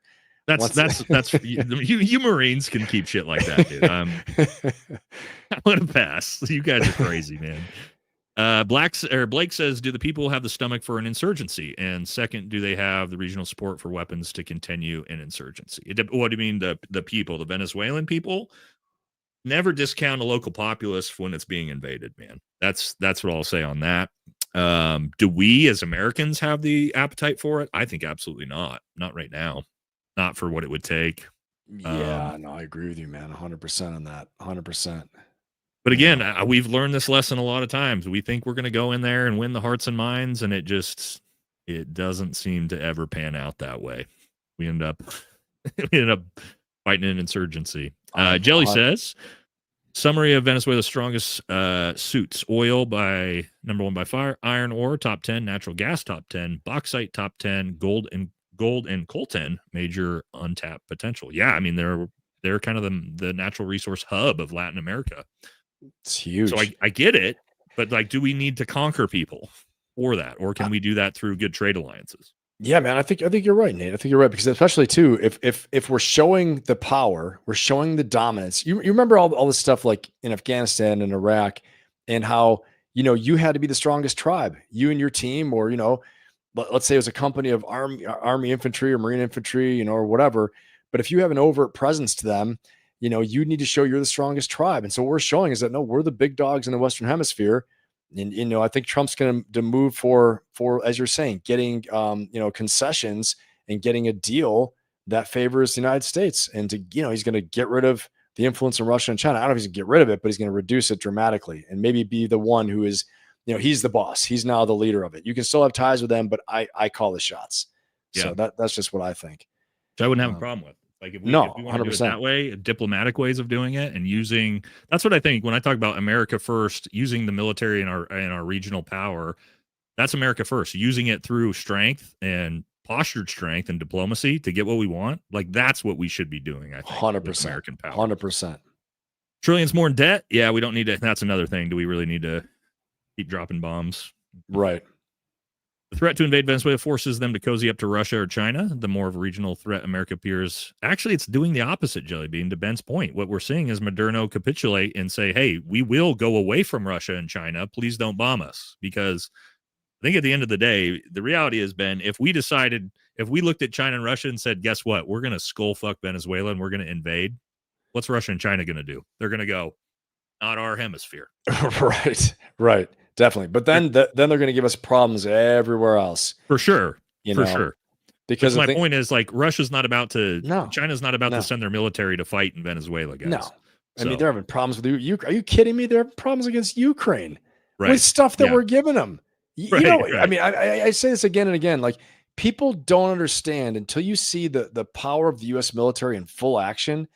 And, you know, I've seen that in major cities and things like that.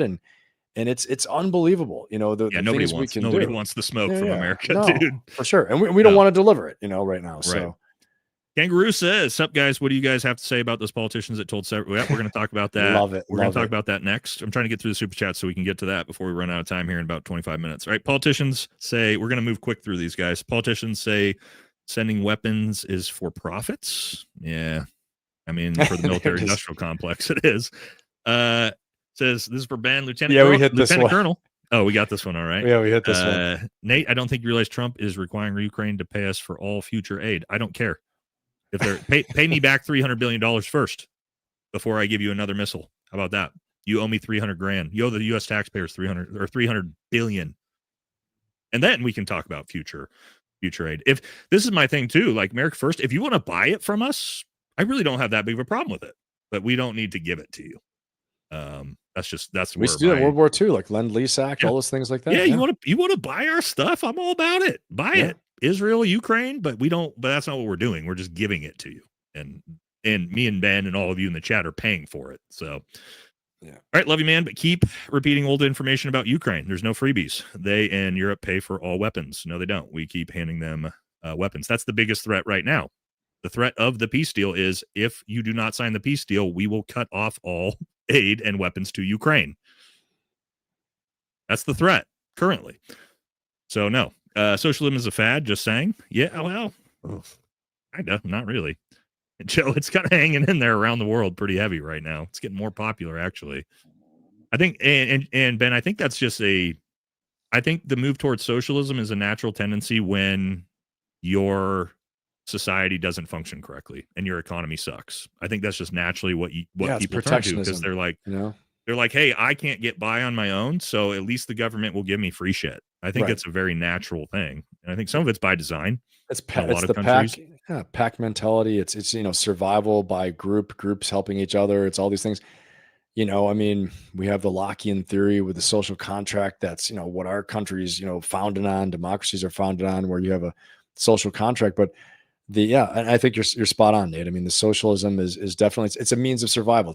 It's a survival strategy for people living together, and usually coming about in the age of the industrial revolution. because you had never before age, you had these massive cities so condensed where, you have massive factories and things like that. That's where Marxism came from, communism. So, Yep. And to this is exactly where what happens when you have this type of situation where he says, I think us Americans nowadays are kind of towing the line between nihilism and extremism. Yeah, because young people can't afford anything. Young people have no opportunity. The average age of did you know this, Ben? The average age of someone who can buy a home in America is now 60 years old. What? No, I did not know that. Holy crap. That's nuts. The average home buyer is 60 years old in America. And so to your point, yeah, of course, young people are going to turn to Zoran Mamdani and Nick Fuentes. Of course they are, because these are the conditions we're setting up for them. To Neil's point here, it's just a natural tendency. You can't have these young people not be able to afford rent and they have no labor market and then be like, hey, why aren't you guys happy about this? 100%. It's not going to work. All right. Not from America. You're assuming that I'm insisting that USA should help. They didn't. I asked and seen the ridiculous plan Trump is trying to propose. It's unrealistic. No concessions for Ukraine. I mean, again, that's your opinion. My opinion is Ukraine didn't win the war. And so it is what it is. Sorry. If they want to keep fighting, they can keep fighting. That's up to them, man. That's their war. Jellybean says, why would anyone invade America? It would be over instantly. Just, nobody's invading. I see what you're saying, though. You get whatever you want. Yeah, you're right. He's absolutely right. Jelly's right. Just buy your way in it. Qatar does it. Israel does it. I mean, China does it. Everybody does it. So buy our politicians off. All right. Shout out to 3rd Battalion, 5th Marines. Lima Guns came under Lieutenant Colonel Hollapeter. Great leader. Rest in peace. Oh man, Semper Fi, brother. 3-5. This is a fat $100 dono to Ben. Says, hey, thank great you show so much tonight, brothers. New sub from Nate's channel. There you go.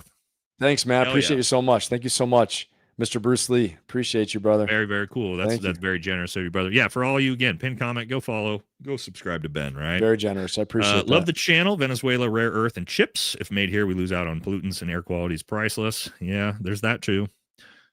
Do you guys ever think Trump was a good candidate in either presidential runs or always sus of his motives? I was in combat during Trump's first term. I've said this 100 times. I supported Trump big time in his first term. The ROE changes he made saved like my teammates' lives, people that I was downrange with. From a military standpoint, I've never really criticized Trump. I think Trump is an insanely, and again, I fought a war under him. Ben, were you still in Trump's first term? Mm-hmm. So Ben knows, man, like when it comes to a military president, if you're at war, Trump's the guy you want as president. I'll never take that away from him. But this term, he has not really carried through with what he's promised. And I'm going to continue to criticize that.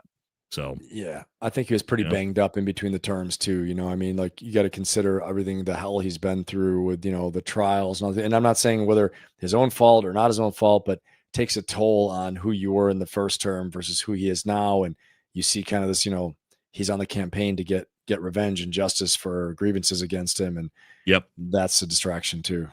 Yep. A lot of distractions right now. He might be able to pull it back together. I hope so, because here's the other thing. People think like, I'm not a Trump derangement syndrome guy. I'm a conservative who wants Trump to do America first policy. And I'm going to criticize him until he does. The reason I want Trump to be successful. I wanted Joe Biden to be successful. Sure, of course. I don't hate any president because of who they are. If the president's successful, that means the country's successful, guys. Imagine that. Yeah. So that's what I want. Right. All right. Here's 20 because I'm drinking beer and love your channel. God bless y'all. Thank you very much. All right. And then last one, Kangaroo said, I heard YouTube skims around 30 to 40% of your super chats. Yes, 30%. YouTube rakes us over the coals. It is what it is, boys. All right. Now we made it. I've got, we still got plenty of time.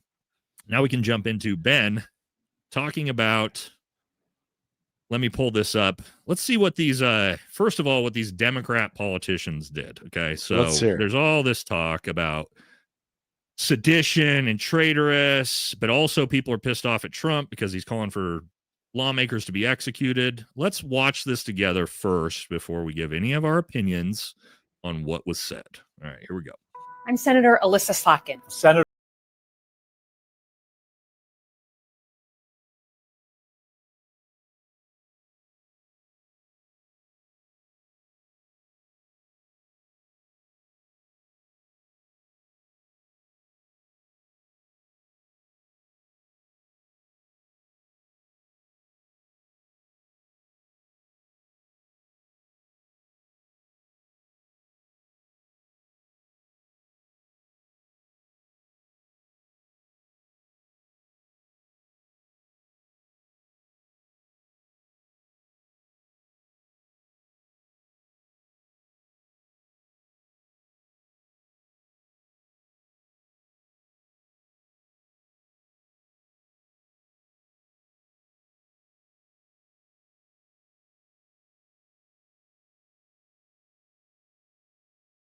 We know this. So then first, before we talk, I want to show you Trump's response, guys. Okay. So we saw what they said. Now let's see what Trump's response was. He said, seditious behavior punishable by death. He then retweeted a comment that said, hang them like George Washington would. Now, What? this. So let me give you my take first, Ben, and then because Ben was a lieutenant colonel, you coming from the commander side, I'm going to come from the guy. You're the guy who issued the orders. I was the guy who received the orders. So we'll see if we have two different takes. Okay. Here's my take. First of all, the Democrats did this. I think it's super douchey political theater for you to come out and tell U.S. service members you don't have to follow illegal orders. No shit, dude. That's like telling me, like, hey, remember to breathe air. Like, so you don't die. Remember to drink. Like, we know this. It's like you learn it in basic training. This is like, guys, this is like if me and Ben were on a target and we had, some mams, some military age males that we had detained. And Ben was like, hey, Nate, I need you to go execute all 5 of those guys. You know what I would say? No, sir. Like that. But if they're moving tactically, yeah, that's different. You know what I mean? Like, hey, know, go kill these unarmed like children. Right.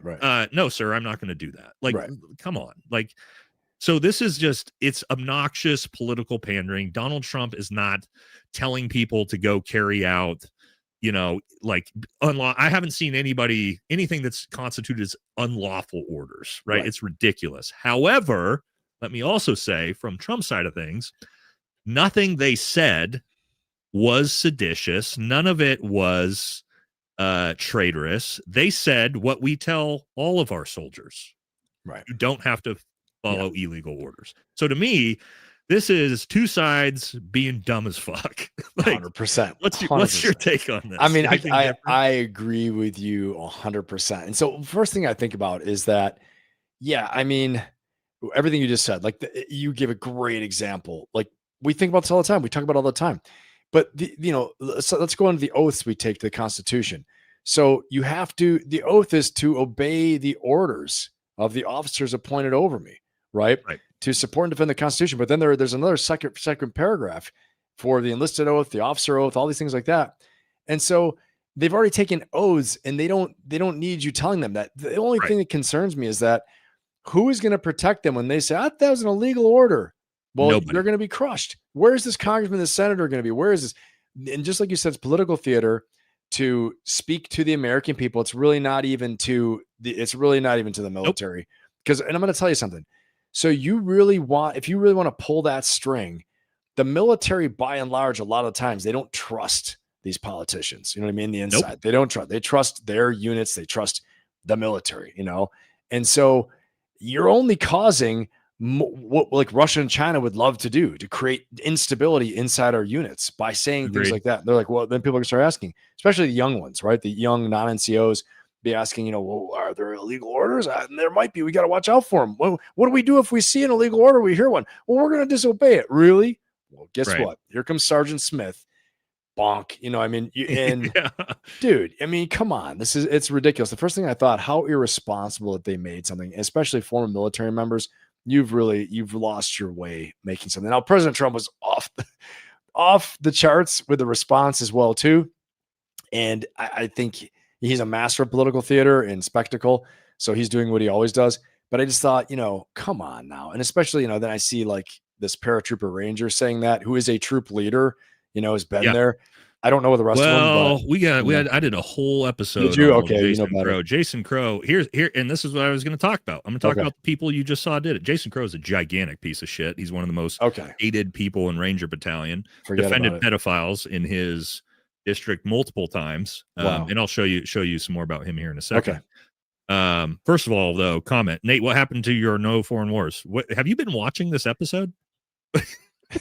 Is there anything in this episode that it was my whole point that we should not invade Venezuela? I think it's going on in the background. They're going back and forth between the fridge. It must have missed my entire take. But here's another thing. When I start looking at, who are these politicians that are coming out and letting us know they're these America First politicians that are letting us know how much they care about America and the soldiers.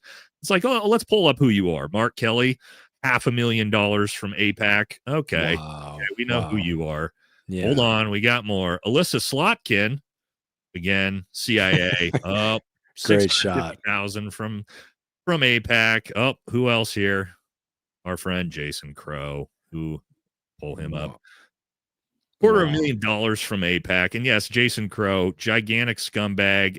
He's one of the guys, Ben, that when COVID was going on, he showed up to the soldiers and gave them a big speech, not wearing any mask, but forcing them all to wear masks. Wow. He forced them, sent his own National Guard to Washington, D.C. on January 6th.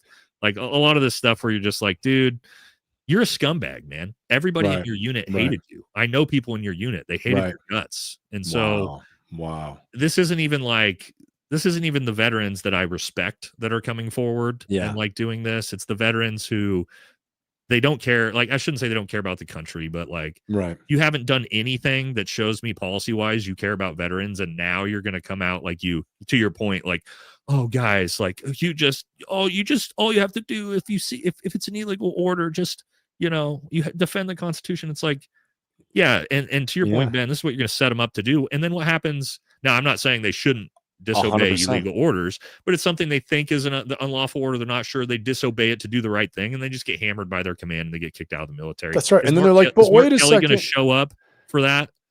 No, he doesn't give a fuck. Right. But the other problem, though, is from the other side, from Trump and Republicans, the response to this was so stupid because, I mean, Carolyn Leavitt, this was her response to this. Her first response was, she said they're encouraging service members to not follow lawful orders. And the reporter said they're talking about illegal orders. And she says every order the president gives is lawful. So you have shit like this where you're like, no, this also. And she doesn't know either. She's like, she has no clue. She's like 5 years old up there. No, not correct. Yeah. If the president says, hey, go carry out genocide on all these children. No. That's right. I mean, and so that's where it's like the response from the Republican administration is also dumb as shit too, dude. Right. It's like, no, you don't call for the hanging of U.S. politicians because they said this stuff. Like, does this help? Right. 100%. I think it doesn't help at all. I think all he had to do was just say, I mean, honestly, he could have been like, wow. He could have written, wow. And he quoted what they said. Like, this is the most irresponsible, ridiculous. Once more, he could have used it to his advantage. He got rage baited. 100%. He did. He got rage baited. He did. Yeah, and he could have he is, I think, maybe probably the easiest guy in the world to rage bait, right? He's so like not spontaneous, but like impulsive. He's so impulsive with his phone, that it's like if he would have stopped for a second and been like, okay, this was really dumb of them. We could use this as an opportunity. He could have come out and said, right, totally. Yeah, you obviously shouldn't follow unlawful orders. I don't want you to. Yeah, but also and then said, to your point, said how irresponsible of these people to say this to our young soldiers. Right. And this is why. That's confusing. He could have crushed it. And instead he went, hang them. And you're just like, right. If he was like, start the tanks up, we're rolling to Chicago, and like we're gonna start rubbling buildings. Oh, they're not gonna move. You know what I mean? They're gonna be like, okay, what's going on here? I mean, so I think again, these aren't the people, as you said, these aren't the people that the troops are like all fired up to listen to. Like, who are these people? Who what are you talking? Get out of my face, man. You just sound like you're ridiculous. And I would bet the average soldier has no idea who any of those people are. They've never heard, and they won't even see that because they're not. You know, 100% right now, every first sergeant major is like, okay, everyone get together. Let me tell you something. This is how it started. Let me tell you something. If you think, every senior in NCO yes, Sergeant, in the office now, we're gonna have a conversation. 100%. And and I could like probably look out my window when I was a battalion commander. I'd see a formation, see one of those things going on. I'd be like, okay, I know what's happening right now. It's a done deal, getting squashed. But it's also dangerous too because like we're talking about. In situations like you talk about real combat, man, like there's going to be a time a commander says, I need you to go take that hill. That's it. And that's a lawful order. You might die and your entire unit might die doing it. That's a lawful order. Yeah. Right. And you have to carry it out because this is the job that you signed up for. And war is ugly and you have to do it. And so you start instilling this into people's brains of like, like instilling that your leaders are giving unlawful orders on a regular basis, which is kind of what it felt like they were trying to do, was insinuate that like, hey, your military leaders are giving you unlawful orders, so make sure that you don't follow them. That to me is like, nah, man, and that's, we don't. And that's the thread that Trump pulled, why he reacted that way, because someone probably got in his ear and said that too, and he drew his own conclusions. But to your point, 100%, I agree with you that I think it's dangerous for the military. And it goes the other way too. Not only does it, ruin military effectiveness, military culture, martial culture. I think, it's known through history that the societies with a culture that is willing to sacrifice, they survive. Because unfortunately, it's hyper competitive in the international arena, and we think everything's happy, kumbaya, but at some point there are countries and times in history where they want to stomp you out and kill you, and so you have to have that strong military culture. And I take it the other direction too. The other direction is this, that the people they trust are in the military already. And if they start to see politicians as disruptors like that, that's dangerous too, where there's less trust in that environment. They didn't do themselves any favor. I don't know what they were trying to do, but they didn't. Whatever they're doing, it didn't work. Stupid. Well, I think they were just trying to make it look like Donald Trump is giving all these unlawful orders, which maybe people think he is, but sorry, he's not. I mean, and I don't agree with sending troops to National Guard soldiers to any of these cities. I've been advocate of saying, like, I don't agree with this. Right. But it doesn't matter because it's not, what he's doing is not illegal. Right. And so it's not up to me. Just because I don't agree with it doesn't mean it's an unlawful order. Right. Exactly. So, all right, let's hit up. We got a couple minutes left. We were going to look at Marjorie Taylor Greene's stepping down. I can't believe it. Wow. She gave, I guess, like a 30-second, a little 30-second thing here where she talked about it. So let's see what she had to say. Political news tonight, and it is big breaking political news. Just moments ago, the Republican Congresswoman Marjorie Taylor Greene posted on her X account the announcement she's resigning next month. Her last, she says, January 5th. I'll be resigning from office with my last day being January 5th, 2026. And I look forward to seeing many of you again sometime in the future. May God bless you all, and may God bless America. Huh. I wonder what Chad thinks. Like, what is going on? I wonder if she's running here? for something, or she's getting appointed for something, maybe? Running for something's interesting. Yeah. Maybe. I couldn't see her just be like, I'm done with Congress. Yeah, she seems too much of a firebrand. She is too much of a firebrand. Too much of a fighter, too. And she... Governor. Somebody said governor, maybe. There you go. Yeah. No explanation at all.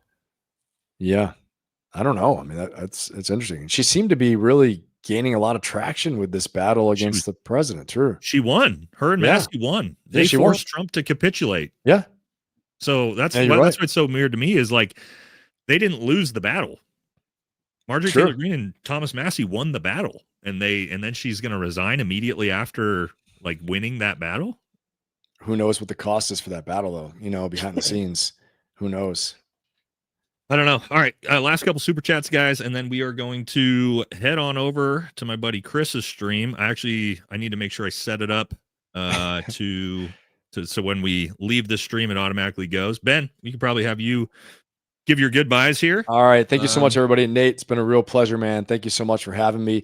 Everybody's been a real pleasure being part of the Friday Night Live here. Nate's Valhalla Friday Night Live. I appreciate all the new subscribers, super chats, everything, guys. And come on over to my YouTube and check it out. Would love to see you guys in there. I'm usually live on Fridays at 6 p.m. Eastern time, 4 p.m. Eastern time. And I do now a new live interview Mondays at 1 p.m. Eastern time as well, too. So come on over for that. And hey, happy holidays. Happy Thanksgiving. Enjoy yourselves and stay safe. Yeah. Thank you, Ben. Thanks for coming on. And I'll talk to you soon, buddy. All right, brother. Thank you so much. Take care, man. We'll see you guys. All right, see ya. All right, guys. So last couple super chats, and then let me set up so we can automatically all go over to Chris's stream, and we're going to talk about America First. All right. They want to get my take on what America First means. We're going to talk about a bunch of different stuff like that. So stand by while I get this. Give me 1 second while I make sure I do this correctly. Let's see. Okay. that. Still learning. Ian taught me how to do this, guys, so I want to make sure I do it correctly. So lose everybody.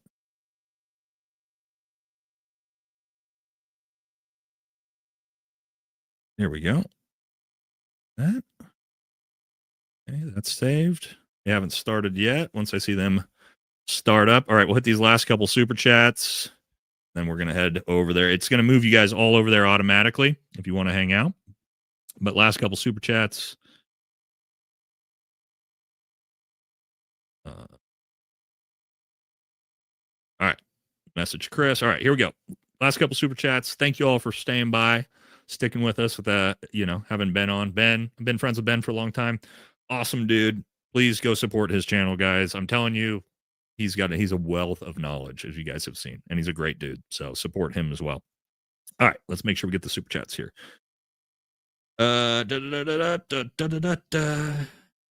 See, here we go. Why do the European countries that do a lot of socialism have so much more individual wealth and prosperity than countries that don't? Natural resources like Norway, Sweden, small populations, giant national resources, things like that. Why that works there and not places like Venezuela? Again, we talked about that. I'm not really sure, but that's usually why. It works in socialism in a country with 8 million people and massive oil reserves works a lot better than socialism in a country with no natural resources and 400 million people. So Republicans will question who they elect like us, but Dems won't. That's a difference. This is fairly true. They ran Kamala Harris, by the way. I just want him to be America first from one NCO to the other. I know. Whatever candidate it is, I don't care. Please, America first policies. I'm with you.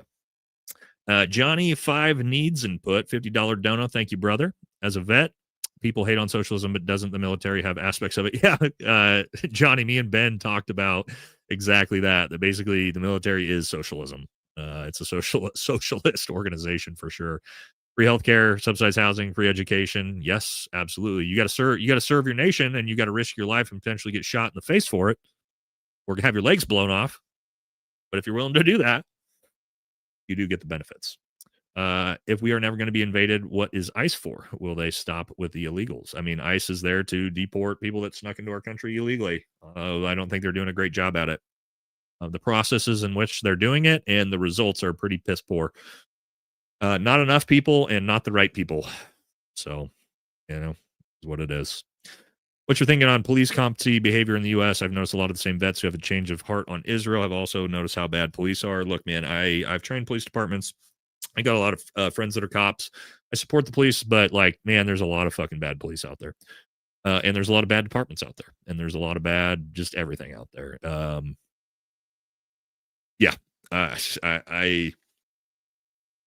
There's a lot of good cops out there too. I'll leave it at that. I'm not a cop hater, but I think that there's a lot of really shitty cops out there. Not seditious, but stupid political theater. 100% agree with you on that, buddy. Learned this in boot camp in 1985. They're baiting Cheeto Jesus. I think crowd on work. Yeah, again, it's political theater. It's not anything beyond that. It's fucking dumb. But also Trump's response was super dumb too. So just a bunch of dumb politicians. Trump is a shitheel. I don't care about AIPAC. Just another bunch of DC lobbyists. All lobbyists are the same. True.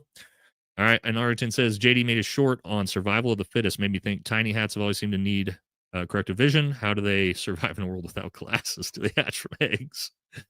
Wang knows. I don't know, man. We can't talk about that. We might get banned. All right. Let's see if Chris is up. Says he is live.